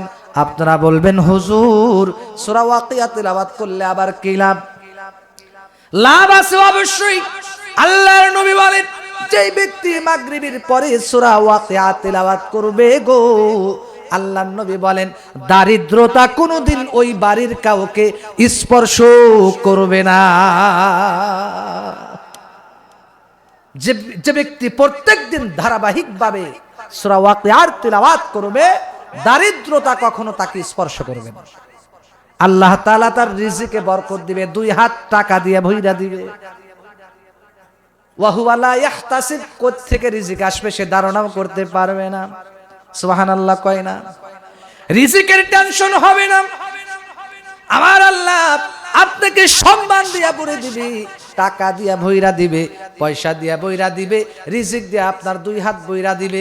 কোনো সময় আপনার বাড়িতে চাউল ডাউল কম পড়বে না, তেল কম পড়বে না, চাউল কম পড়বে না, টাকা পয়সা কম পড়বে না, সম্মানের ঘাটতি হবে না, কোনো কিছুর ঘাটতি হবে না। সব সময় আমার আল্লাহ রিজিক দিয়া ওই ঘরটাকে শান্তি দিয়া ভরপুর রাখবে। সেজন্য সূরা ওয়াকিয়া পড়া দরকার নাই নাকি? ওই যেন কি মাথা জাগাচ্ছে? জি, একটু তাল মিলে, তাল ঠিক রাখে সূরা ওয়াকিয়া পড়া দরকার আছে না নাই? আমরা যারা পড়তে পারি না অবশ্যই আমরা শিখবো। রাজি আছেন তো? ভাই, আমরা যারা পড়তে পারি না সূরা ওয়াকিয়াটা সুন্দর করে শিখবো। ইযা ওয়াকাআতিল ওয়াকিআ লাইসা লিওয়াকাআতিহা কাযিবা খাফিদাতুর রাফিআ। আল্লাহু আকবার বলে না? আরো চিৎকার দেবেন আল্লাহু আকবার। এরপরে সূরা মুজাম্মিল তেলাওয়াত করবেন। ইয়া আইয়ুহাল মুজাম্মিল কুমিল লাইলা ইল্লা কলিলা নিসফাহু আবিনকুস মিনহু কলিলা আও জিদ আলাইহি ওয়ারাত্তিলিল কুরআনা তারতিলা। আমার আল্লাহ বলেন সুন্দর করে কোরআনে সুন্দর করে বর্ণনা করে দিয়েছেন। আমার ভাই রে, আল্লাহর নবী সুন্দর করে বলে দিয়েছে মাগরিবের পরে সূরা ওয়াকিয়া তোমরা তেলাওয়াত কইরো। আজকে ঘরের ভিতরে বেশিরভাগ জায়গা দেখা যায়, এখন যদি জিজ্ঞাসা করে সূরা ওয়াকিয়া কারা কারা পড়ছেন, অনেক মানুষ ফেল করবে, হাত তুলবে না, ঠিক কিনা কোন? আজকে আসল কাজের খবর নাই, নকল নিয়ে টানাটানি। যদি জিজ্ঞাসা করা হয় ভাই তোমার কি অবস্থা, কেমন আছো তুমি, তোমার সংসারের কি অবস্থা, টাকা পয়সার কি অবস্থা, রিজিকের কি অবস্থা, সংসারের কি অবস্থা, ডাক দিয়া বলে ভাই রে আমার টাকা পয়সায় খুব ঘাটতি আছি, খুব অশান্তিতে আছি, চাকরি নাই, বাড়ি নাই, সম্মান নাই, চাউল নাই, কিচ্ছু নাই, সব ফুরে গেছে, আমার একদম আমি গরিব হয়ে গেছি, হাতের অবস্থা একেবারে খারাপ। ও আমার প্রাণের ভাই তুমি কেন কেন এইরকম হয়ে গেলা, তুমি তো হাত তো খারাপ, তো অবস্থা হবে, এই কেন হবে না, কেন হবে না? তোমার হাত খালি হবে না তে কার হাত খালি হবে? তোমার সংসারে ঘাটতি আসবে না তে কার সংসারে ঘাটতি আসবে? তুমি বিশ্বাস করো আল্লাহর নবীর কথা কোনোদিন মিথ্যা হইতে পারে না, কথা বলেন ঠিক কিনা? সেই জন্য জিজ্ঞাসা করলে খালি বলো আমার ওটা নাই, সেইটা নাই, আমি অশান্তিতে আছি, খাদ্য নাই, কিছু নাই। পাশের বাড়িতে গিয়ে হাতে পাই ধরো ভাই রে মেহেরবানি করে আমাকে কিছু দেন, আমি খুব অসহায় আছি, আছে না নাই এরকম? ভাই রে আমি খুব বিপদে আছি, হাতে পাই ধরে তাড়াতাড়ি আমাকে হেল্প করেন, কিছু টাকা দেন বা কিছু যে কোনো একটা সহযোগিতা করেন, অথচ আসল কাজের খবর নাই। ও আমার কলিজার টুকরা যুবক ভাই, তুমি যদি প্রত্যেকটা দিন 5 ওয়াক্ত নামাজ জামাতের সাথে আদায় করতা, নামাজ পড়তে কিন্তু টাকা লাগে না, নামাজ পড়তে কিন্তু পয়সা লাগে না রে ভাই, নামাজ পড়তে কিন্তু এত কিন্তু কষ্ট করা লাগে না, অর্থ দেওয়া লাগে না, টাকা দেওয়া লাগে না, নামাজ পড়বা 5 ওয়াক্ত নামাজ যদি জামাতের সাথে প্রত্যেকটা দিন আদায় করতে পারতারে যুবক, 5 ওয়াক্ত নামাজের পরে প্রত্যেকটা দিন যদি আপনি সূরা ওয়াকিয়া মাগরিবের পরে তেলাওয়াত করতে পারতেন, আমার বিশ্বাস আল্লাহর নবীর হাদিস অনুযায়ী আমার আল্লাহ আপনাকে আপনার ফ্যামিলিতে অভাব অনটন দিতেন না। সারাদিন টানেন খালি বিড়ি, কোরআনের খবর নাই, নামাজের খবর নাই, টানেন বিড়ি আর 4 হোস্টেলে অনেকেই বসে আবার কি কয় জানেন, হায় হায় হায় সমাজে ভালো মানুষ পাইলাম না, আছে না অনেকে 4 হোস্টেলে বসে কি করে বিড়ি টানে আর বলে সমাজে ভালো মানুষ পাইলাম না গো, সমাজে ভালো মানুষ নাই। উনি বস বিড়ি টানে 4 হোস্টেলে আর কি বলে সমাজে ভালো মানুষ নাই, উনি খুব ভালো মানুষ, উনি খুব ভালো মানুষ, যে বিড়ি টানছে বসে উনি খুব ভালো, এরকম লোক সমাজে আছে না নয়? আরে ভাই তুমি আগে ভালো হও, তুমি বিড়ি খাও, নামাজ পড়ো না, কোরআন তিলাওয়াত নাই, কিচ্ছু নাই, তোমার ঘরে অভাব আসবে না, কার ঘরে অভাব আসবে? সেই জন্য ভাই আজকে তোমার এত অভাব অনটন, কারণ হলো কোরআনে কারীম আজকে তুমি ভুলে গেছো, কোরআনে কারীম পড়ো না। তবে দুঃখজনক কথা হলো নিজে তো শেখো নাই, তোমার সন্তান যে আছি সন্তান তাকেও তুমি কোরআন শিক্ষা দাও না, কথা বলেন ঠিক কিনা? যারা বয়স হয়ে গেছে শেখার সুযোগ নাই, আমি আপনাকে বলবো আপনার আরেকটা চান্স আছে, আপনার সন্তানটাকে কোরআন শিক্ষা দেন, হাদিস শিক্ষা দেন, আপনার মেয়েটাকে কোরআন শিক্ষা দেন, বিশ্বাস করেন আপনারা অবাক হয়ে যাবেন। আপনি যদি কোরআন না পড়তে পারেন, নামাজ আপনি যদি সঠিকভাবে কোরআনটা না শিখতে পারেন, আপনার সন্তানটাকে যদি আল্লাহকে রাজি খুশি করার উদ্দেশ্যে ইখলাসের নিয়ে তো যদি আপনার সন্তানটাকে যদি একজন হক্কানি হাফেজ বানায় রাইখা যান, আলেম বানায় রাইখা যান, কিয়ামতের ময়দানে আল্লাহর নবী বলেন ওই হাফেজে কোরআনটা আপনাকে সুপারিশ করে জান্নাতে নিয়ে যাবে। কার লাগিয়া কান্দো তুমি, কার লাগিয়া হাসো, যে তোমারে করলো সৃজন তাকেই ভুলে আছো। ঠিক কিনা কোন? কার লাগিয়া কান্দো তুমি, কার লাগিয়া হাসো, যে তোমারে করলো সৃজন তাকেই ভুলে আছো। আমার ভাইরা গভীর মনোযোগ দিয়ে খেয়াল করেন, সময় কিন্তু 9:45 কি বলে 35 বেজে গেছে। শেষ করে দেই নাকি? শেষ করব নাকি চলবে? বেশি সময় নেব না, অল্প সময় শেষ করব। আপনাদের কষ্ট হচ্ছে না তো? ইনশাআল্লাহ চলবে তো ইনশাআল্লাহ? কারা কারা চলবে হাত উঁচু করে আল্লাহরে দেখা। লিল্লাহে তাকবীর, নারে তাকবীর। হাত নামান, আল্লাহ কবুল করুক। জোরে কোন আমিন। বন্ধুগণ আমার, এই যে সূরা ওয়াকিয়া তেলাওয়াত করবেন, এত কাহিনী আমি আর বলতে যাব না। আমি মূল পয়েন্টগুলা তাড়াতাড়ি শেষ করব, কারণ সময় বেশি নাই। মাগরিবের পরে সূরা ওয়াকিয়া প্রত্যেকটা দিন তেলাওয়াত করবেন। আপনাদেরকেও বলি এবং আমার মা বোন যারা শুনতেছেন, মা বোনদেরকে অনুরোধ করে বলতাছি, আমার মা বোনেরাও আজকের থেকে পাক্কা নিয়াত করেন। আজকে ঘরের ভিতরে শান্তি আসবে কি? কারণ আজকে ঘরের ভিতরে শান্তি না থাকার কারণ হলো ঘরের ভিতরে কোরআনটাকে না পইরা শয়তানের বাক্স ঘরের মধ্যে ঢুকাইছে। আছে না নাই? ঘরের ভিতরে 24 ঘন্টা রঙিন টেলিভিশন চলে। বিশ্বাস করেন, যে ঘরের ভিতরে রঙিন টেলিভিশন 24টা ঘন্টা চলবে গো, আপনারা মাসআলা ভালো করেই বুঝবেন। আপনারা তো ভাত খান, চাউল খান, অবশ্যই বুঝবেন। অনেকেই বলে হুজুর আমরা মূর্খ মানুষ, বুঝি না। আপনি বোঝেন না? না, যদি 1 লক্ষ টাকা দেই গুনে নেন, তখন তো 1 টাকাও যদি কম পড়ে তখন হুজুর 1 টাকা কম পড়ছে, 99,999 টাকা আছে, 1 টাকা কম, তখন তো ঠিকই বোঝেন। ইসলামের বেলায় কম বোঝেন না, অথচ সবই বোঝেন। ঠিক কিনা?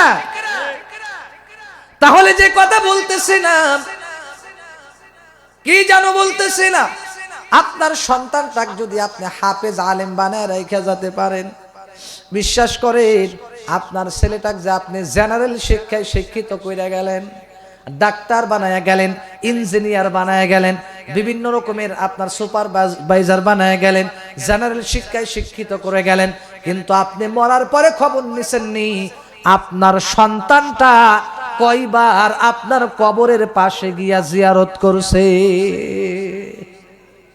কয়বার জিয়ারত করছে? কয়জন করে? আছে কিছু ছেলেরা আছে জিয়ারত করে, কিন্তু বেশিরভাগ কি জিয়ারত করে না। কথা বলেন ঠিক কিনা? জিয়ারত করে না, খবর নেই। আর দেখবেন আপনার সন্তানটাকে যদি আপনি হাফেজে কোরআন বানায় রাইখা যাইতে পারেন গো, বিশ্বাস করেন আপনি মৃত্যুর পরে আপনার সন্তান আপনাকে ভুলবে না। আপনার সন্তান আপনার কবরের পাশে গিয়া যদি চোখের পানি ছাইরা দিয়া মালিককে ডাক দেয়া বলে, প্রভু আমার আব্বা গত কয়েকদিন আগে দুনিয়া থেকে বিদায় নিয়ে চলে গেছে, আল্লাহ আমার আব্বার কবরে তুমি না জানি কোন অবস্থায় আছে জানি না, মেহেরবানি করে আমার আব্বার কবরের আযাবকে তুমি মাফ করে দাও, জান্নাতুল ফিরদাউসের মাকাম তুমি তাকে দান করো, জান্নাতুল ফিরদাউস তাকে দান করো। বিশ্বাস করেন সন্তানের চোখের পানি নাকের ডগায় আসতে দেরি গো, আমার আল্লাহ ওই আব্বার কবরের আযাব, ওই সন্তানের মা বাবার কবরের আযাব মাফ করে দিতে দেরি করে না। ইসলামের বাতি জ্বালায়া দিয়া রাসূল মদিনার মাটি করলেন ঠিকানা, ইসলামের বাদাম উড়ায়া দিয়া রাসূল কান্দে শুয়ে সোনার মদিনা। কথা বলেন ঠিক কিনা? আমার বন্ধুগণ খেয়াল করে শোনেন, সেজন্য চেষ্টা করবেন সন্তানটাকে হাফেজে কোরআন বানাবেন। কিয়ামতের ময়দানে হাফেজে কোরআন যখন উঠবে, কিয়ামত যখন শুরু হয়ে যাবে, হাফেজে কোরআনকে আল্লাহ বলবে, হাফেজে কোরআন যাও তুমি জান্নাতে চলে যাও। আল্লাহু আকবার। হাফেজে কোরআন ডাক দিয়ে বলবে, প্রভু আজকে আমি একা একা জান্নাতে যাব না। কয় তাহলে তুই কি চাস, কি বলো, তোমার কি আবেদন? এবার হাফেজে কোরআনের মনটা খারাপ গো। আল্লাহ ডাক দেখো, এ হাফেজে কোরআন তোমার মন কেন খারাপ? এই হাফেজে কোরআন তোমার মনটা কেন খারাপ? ডাক দে বলে, আল্লাহ আমার আব্বা আম্মাকে খুঁজতাছি। আল্লাহু আকবার কয়, এ মালিক আমার আব্বা আম্মাকে খুঁজতেছি। আমার আব্বা না জানি কোন অবস্থায় আছে, আমার মা না জানি কোন অবস্থায় আছে। আয় আল্লাহ, আমার মা যদি, আমার আব্বা যদি আমাকে মানুষ না করতো গো, আমার মা যদি আমাকে পেটে ধারণ না করতো, আমার আব্বা যদি আমাকে মানুষ না করতো, এত দূর পর্যন্ত আমি আসতে পারতাম না, আমি জান্নাত পর্যন্ত আসতে পারতাম না, হাফেজ হইতে পারতাম না, আলেম হইতে পারতাম না। অতএব যাদের ওসিলায় আমি আজকে এত বড় জান্নাত পাইলাম, যাদের ওসিলায় আজকে আমি এত বড় সম্মান পাইলাম, ওই মা বাবাকে ছাড়া আমি হাফেজে কোরআন জান্নাতে যাব না। হাফেজে কোরআন ডাক দিয়ে বলি, এ মালিক আমার মা বাপকে ছাড়া আমি জান্নাতে যাব না। তাড়াতাড়ি কোথায় গো আমার মা বাপকে এনে দাও। আল্লাহু আকবার। এবার আল্লাহ ডাক দিয়ে বলবেন ফেরেশতাদেরকে, ফেরেশতাদের দল তাড়াতাড়ি করে আমার এই হাফেজে কোরআনের মা বাপকে এর হাতের মুঠায় এনে দাও। বিশ্বাস করেন হাফেজে কোরআন এই কথা বলতে দেরি, আমার আল্লাহ ফেরেশতাদের মাধ্যমে পিতা মাতাকে ওই হাফেজে কোরআনের সামনে এনে দিবে। চিৎকার দিয়া কোন সুবহানাল্লাহ। এনে দিবে। এরপরে আল্লাহ তাআলা বলবে, আপনারা নাকি হাদিসটা শুনেছেন, একজন হাফেজে কোরআন 10 জন মানুষকে জান্নাতে নিয়ে যাইতে পারবে, এই সুপার পাওয়ার আল্লাহ তাকে দিবে, ঠিক কিনা কোন? এবার হাফেজে কোরআন যে 10 জনকে জান্নাতে নিয়ে যাবেন, আপনারা শুনলে অবাক হবেন। এই মুরব্বী বাবারা, আমার যুবক ভাই, আপনারা অবাক হয়ে যাবেন। আমার আম্মা জানেরা, আপনারাও খেয়াল করে শোনেন, মজার কথা, মজার হাদিস। নবীজি সুন্দর করে বলেন, আল্লাহ রাব্বুল আলামিন হাফেজে কোরআনকে যখন বলবে, হাফেজে কোরআন 10 জন ব্যক্তিকে তোমাকে আমি অনুমতি দিলাম সুপারিশ করার, 10 জন ব্যক্তিকে তুমি জান্নাতে নিয়ে যাইতে পারো। এবার হাফেজে কোরআন সর্বপ্রথম তার আব্বার হাত ধরবে। সুবহানাল্লাহ কয় না? প্রথমে ধরবে তার আব্বার হাত, এরপরে ধরবে তার মায়ের হাত, এরপরে ধরবে তার দাদার হাত, এরপরে ধরবে তার দাদির হাত, এরপরে ধরবে তার নানার হাত, এরপরে ধরবে তার নানির হাত, এরপরে ধরবে তার শ্বশুরের হাত, এরপরে ধরবে তার শাশুড়ির হাত, এরপরে ধরবে তার আত্মীয় স্বজন। এইভাবে ধারাবাহিকভাবে যারা কাছের একদম রক্তের আত্মীয়, এইভাবে 10 জন ব্যক্তির হাত ধরে হাফেজে কোরআন সম্মানের সাথে জান্নাতে চলে যাবে। ও গো নবীর উম্মতেরা, হইয়া আজি দিশাহারা, কোরআন হাদিস ছেড়ে চলো যখন যাহা চাই মনে, নবী বিনে কে পারাবে পুল সিরাত মিজানে, নবী বিনে কে পারাবে পুল সিরাত মিজানে। চলো চলো চলো মুমিন চলো নবীর সন্ধানে, নবী বিনে কে পারাবে পুলসিরাত মিজানে ওগো নবীর উম্মতেরা হোয়া আজি দিশাহারা কোরআন হাদিস ছেড়ে চলো যখন যাহা চাই মনে নবী বিনে কে পারাবে পুলসিরাত মিজানে নবী বিনে কে পারাবে পুলসিরাত মিজানে। আমার ভাইরা খেয়াল করেন, তাহলে সূরা ওয়াকিয়া আপনারা প্রত্যেকটা দিন তিলাওয়াত করবেন, মা বোনদেরকেও পড়াইবেন, রাজি আছেন তো নাকি ভুলে যাবেন? ফজরের নামাজের পরে সূরা ইয়াসিন তিলাওয়াত করতে হবে, মনে রাখতে হবে সবার। জোহরের নামাজের পরে সূরা ফাতিহা তিলাওয়াত করা লাগবে, ঠিক কিনা বলেন? তিন নম্বর হলো আসরের নামাজের পরে সূরা নাবা তিলাওয়াত করবেন, 30 পারার শুরুতে আছে। এরপরে মাগরিবের নামাজের পরে সূরা ওয়াকিয়া তিলাওয়াত করবেন। এবার 5 নম্বরে আসেন, ইশারের নামাজের পরে সূরাতুল মুলক তিলাওয়াত করবেন। কোন সুবহানাল্লাহ। সূরাতুল মুলক 29 পারায় আছে, একবারে শুরু দিয়ে আছে। আপনারা বলবেন হুজুর সবই বুঝলাম, সূরা ইয়াসিন পড়লে এই লাভ, সূরা ওয়াকিয়া পড়লে এই লাভ, তো সূরা মুলক পড়লে লাভ কি? জানা দরকার আছে না নাই? অনেকে আলহামদুলিল্লাহ অলরেডি জানে, ওলামায়ে কেরাম অনেকেই জানে। আল্লাহর নবী বলেন, কোন ব্যক্তি যদি, আমার আম্মা জানেরা খেয়াল করে শোনেন, আপনারাও শোনেন, অবাক হয়ে যাবেন আপনারা। অনেকের চোখ হয়তো কপালে উঠে যাবে, আশ্চর্য হয়ে যাবেন। কত চমৎকার একটা ফজিলতের কথা, সূরা মুলক তিলাওয়াত করলে কত সুন্দর একটা চমৎকার পুরস্কার পাওয়া যাবে। খুব খেয়াল করিয়া শোনেন, যে ব্যক্তি প্রত্যেকটা দিন ইশারের নামাজের পরে সূরা মুলক তিলাওয়াত করবে, সূরাতুল মুলকি, তাবারাকাল্লাযী বিয়াদিহিল মুলক ওয়া হুয়া আলা কুল্লি শাইইন কাদির। আল্লাহর নবী বলেন, যে ব্যক্তি ইশারের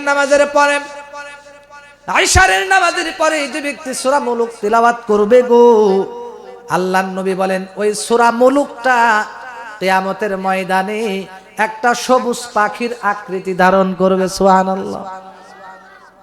ওই মৃত ব্যক্তিটা যখন অন্ধকার কবরে চলে যাবে, ওই মৃত ব্যক্তিটা কবরের মধ্যে দেখবে একটা সুন্দর জান্নাতি সবুজ পাখি। ওই পাখিটা আইসা মৃত ব্যক্তিকে তার ডানা দিয়া, তার 2টা ডানা দিয়া সুন্দর করে ঢেকে ফেলবে। সুবহানাল্লাহ কয় না? কোরআন অতিথি আছে না? আচ্ছা আসো, মানে অতিথি আছে। আচ্ছা নিয়ে আসেন আস্তে আস্তে। আচ্ছা ঠিক আছে। আপনারা কি বুঝতেছেন নাকি ভুলে গেছেন? গা মনে আছে তো? কি বলেন তো, কি বলছি?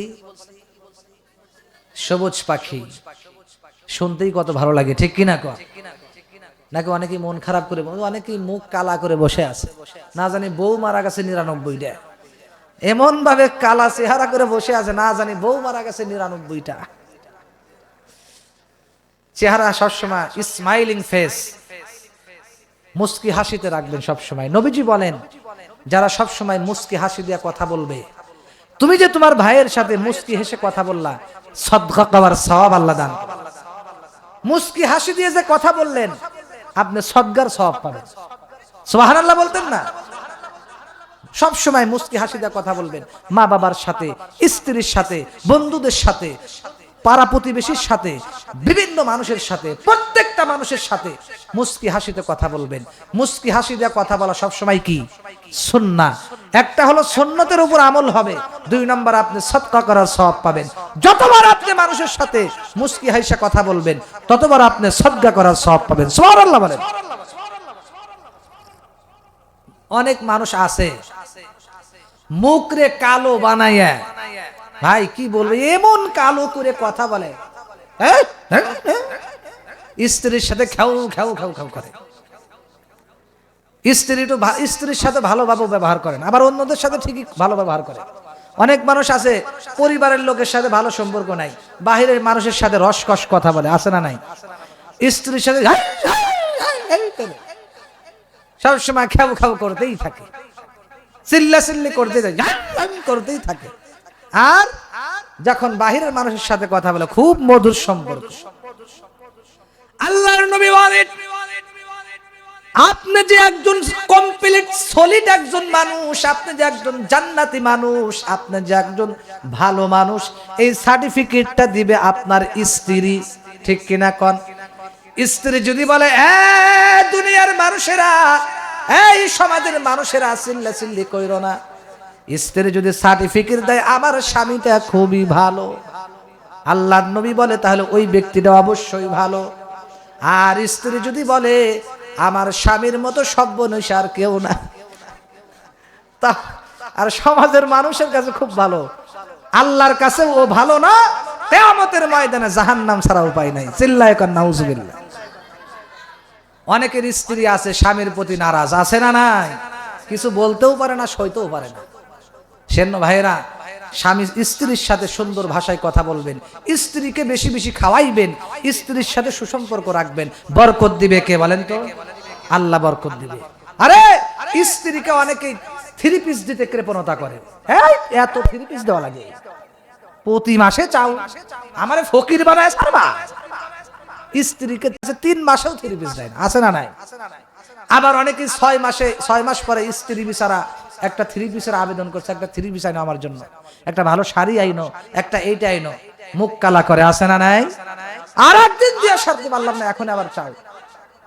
বিশ্বাস করেন, আপনার স্ত্রীর পিছনে যত খরচ করবেন, যত কিছু এনে দিবেন, মিষ্টি খাওয়াবেন, চমচম খাওয়াবেন, রসমালাই খাওয়াবেন, এরপরে আপনার আইসক্রিম খাওয়াবেন, যত কিছুই খাওয়াবেন, যতই কাপড় চাপড় এনে দিবেন না কেন, যতই কসমেটিক এনে দিবেন, আপনি সদকা করার সওয়াব পাবেন। সুবহানাল্লাহ জোরে কোন। আর একটা কথা আমার আম্মা জানদেরকে বলবো, মজার একটা কথা, এই হাদিসটার আগে শুনছেন কিনা জানি না, আমার মা বোনেরা খেয়াল করে শোনে। গার্লফ্রেন্ড বয়ফ্রেন্ড সমাজের মানুষদেরকে দেখাবে, এইরকম মানুষ আছে না নাই? এই আম্মাদেররা গভীর মনোযোগ দাও, সতর্কতার সাথে বলতেছি।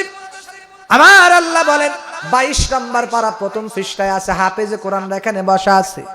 আল্লাহ বলেন, ওয়াকরনা ফি বুয়ুতিকুন্না ওয়ালা তাবাররাজনা তাবাররুজাল জাহিলিয়াতিল উলা।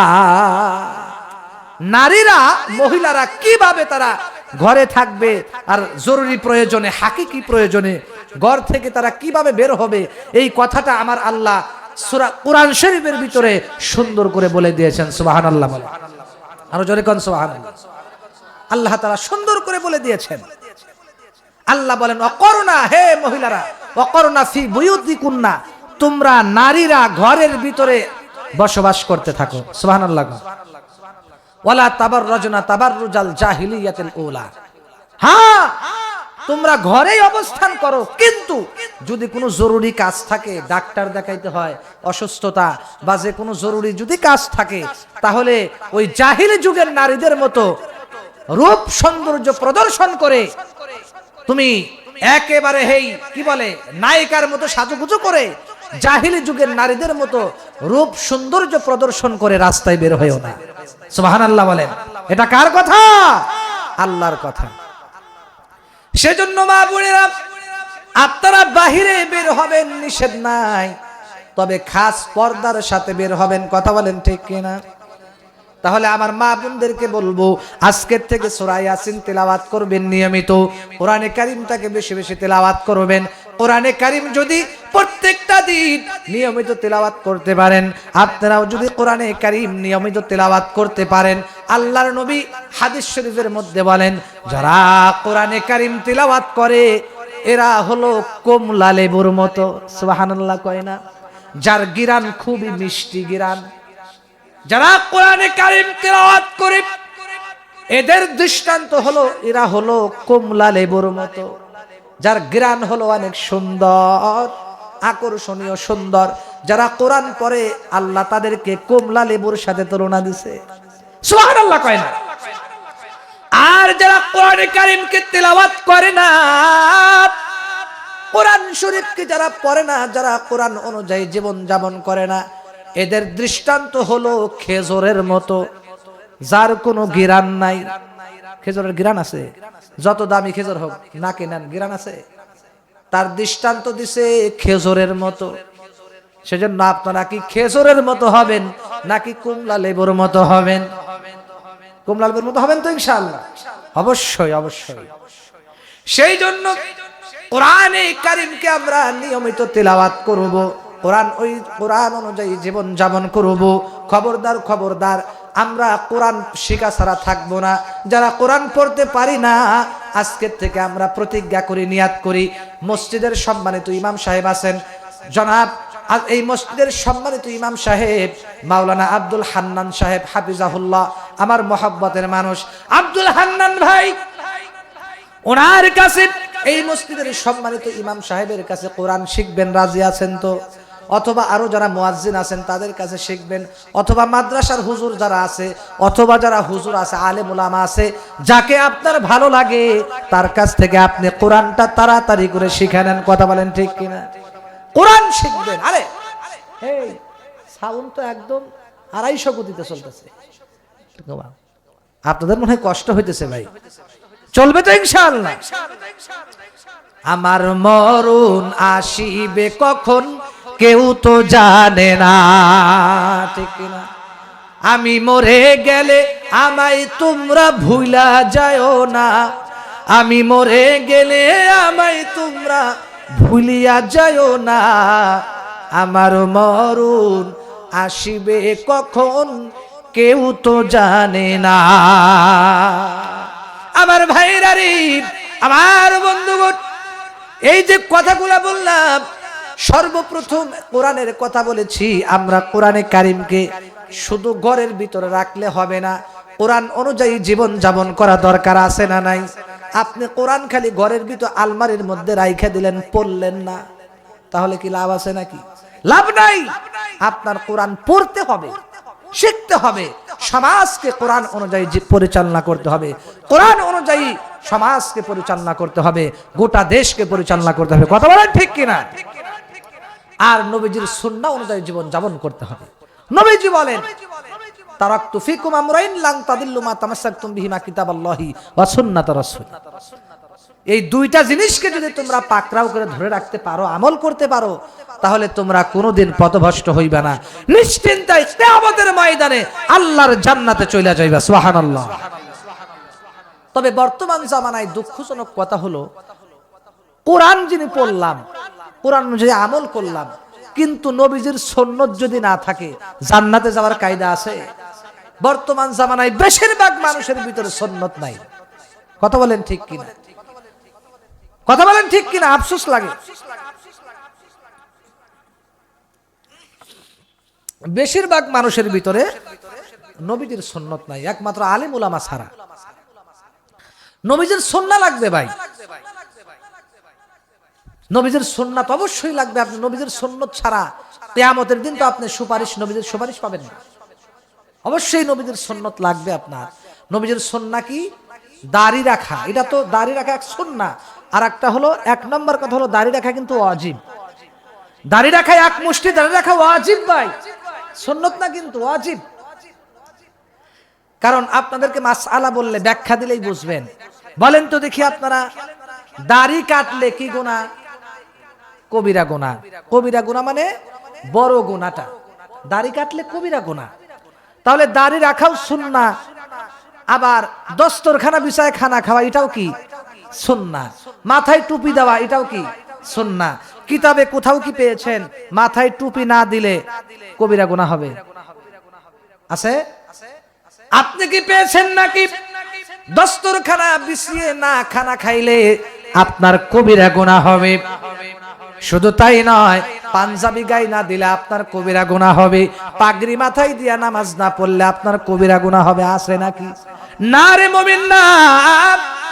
একমাত্র কেবলমাত্র দাড়ির ব্যাপারে এই কথা কেন আসলো?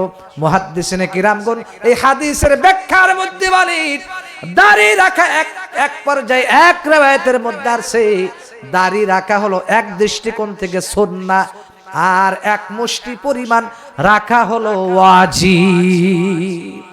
ওয়াজিব আপনার রাখতেই হবে। নবীজির সুন্নতে আপনার রঙে রঙিন্বিত হইতে হবে, মদিনাওয়ালার রঙে আপনার রঙিন্বিত হতে হবে। এরে যুবক, শুধু তাই নয়, নবীজি যেই কাটিং এ চুল কাটতেন ওই কাটিং এ আপনার চুলের কাটিং দিতে হবে। কথা বলেন ঠিক কিনা? আজকে বর্তমান যুবকদেরকে বলতে চাই, অনেকে আছে নেইমার মার্কা কাটিং দেয়, আছে না নাই? মেসির কাটিং দেয়, মুরগি মার্কা কাটিং দেয়, বিভিন্ন আবিজাবি কাটিং দেয়, আছে না নাই? আমি তোমাকে বলবো, এই দুনিয়ার ভিতরে নবীজির আদর্শের চাইতে দামি আর কোন আদর্শ আছে নাকি? আহা, যেই নবীর জন্য মানুষ এত পাগল হইল, বনের পশু পাখিরাও পাগল হইল, এত দামি নবী, এই নবীকে আজকে তোমরা চিনলা না। রাস্তার ভিতরে মেঘের ছায়া, আকাশ থেকে মেঘের ছায়া নবীজিকে সালাম, মেঘের ছায়া নবীজিকে ছায়া দেয় যাতে রোদ বেশি না লাগে। আল্লাহর নবীকে বনের হরিণরা পর্যন্ত সালাম দেয়, দুঃখের কথা নবীজির কাছে প্রকাশ করে। আল্লাহর নবীর কাছে অনেক মানুষ এসে সালাম দেয়, কত ইহুদি খ্রিস্টানরা কালেমা পয়রা মুসলমান হয়েছে। আল্লাহর নবী একদিন কোরআন তিলাওয়াত করতেছেন, নবীজি কোরআন তিলাওয়াত এত সুন্দর, এত মধুর, এত জাদুর কোরআন তিলাওয়াত, আমার আল্লাহ নবীজির কণ্ঠের ভিতরে এত মধু দান করছে, সুবহানাল্লাহ। নবীজি সুন্দর করে কোরআনে কারীম তিলাওয়াত করতেছে গো, হঠাৎ করে অনেক দূর থেকে কিছু আগন্তুক, কিছু লোকেরা, মেহমানেরা হজ করার জন্য এসেছেন। এবার তারা যখন নবীজিকে দেখার জন্য যাবে, আবু জাহেল গিয়া তাদেরকে বলতেছে, এই মক্কার হাজিরা রে, খবরদার খবরদার, ওই জায়গা তোমরা যাও না, ওখানে কিন্তু একটা মক্কার পাগল বসা আছে। নাউজুবিল্লাহ কোন। দেখবেন সমাজের মানুষ কিন্তু যেখানে যাইতে নিষেধ করে ওখানেই কিন্তু যাওয়ার জন্য আরো বেশি পাগল হয়। না জানে কি আছে, দেখি যাই তো দেখি, না জানে কি আছে। আবু জাহেল মানুষদেরকে তিনি আরো দাওয়াত দিতেছেন, আরো বেশি করে প্রচার করতেছে, ঠিক কিনা? দেহি কেমন পাগল, পাগলটার একটু দেখে আসি, সুবহানাল্লাহ কোন। পাগলটাকে দেখে আসি, দেখি কেমন পাগল। আল্লাহর নবীকে দেখার জন্য এবার তারা ওখানে চলে গেল। বিশ্বাস করেন, বিশ্বাস করেন, আল্লাহর নবীর চেহারা দেখা সবাই অবাক হয়ে গেছে। এত সুন্দর চেহারার মানুষ কখনোই পাগল হইতে পারে না। লিল্লাহে তাকবীর। আল কোরআনের আলো, প্রধান বক্তার আগমন, প্রধান বক্তার আগমন। আজকের মাহফিলের পক্ষ থেকে, আজকের মাহফিলের পক্ষ থেকে মাওলানা মুফতি লিয়াকত হোসেন জিহাদি সাহেব জিন্দাবাদ। লিল্লাহে তাকবীর। আর ভাই, এই হুজুরকে চেয়ার দেন, চেয়ার দেন, চেয়ার দেন, তার নিয়ে আসেন, নিয়ে আসেন। আমার ভাই যান চলে আসছে, আমার বড় ভাই, খুব মহব্বতের ভাই, আমাকে স্নেহ করেন, ভালোবাসেন, আমিও তাকে মহব্বত করি।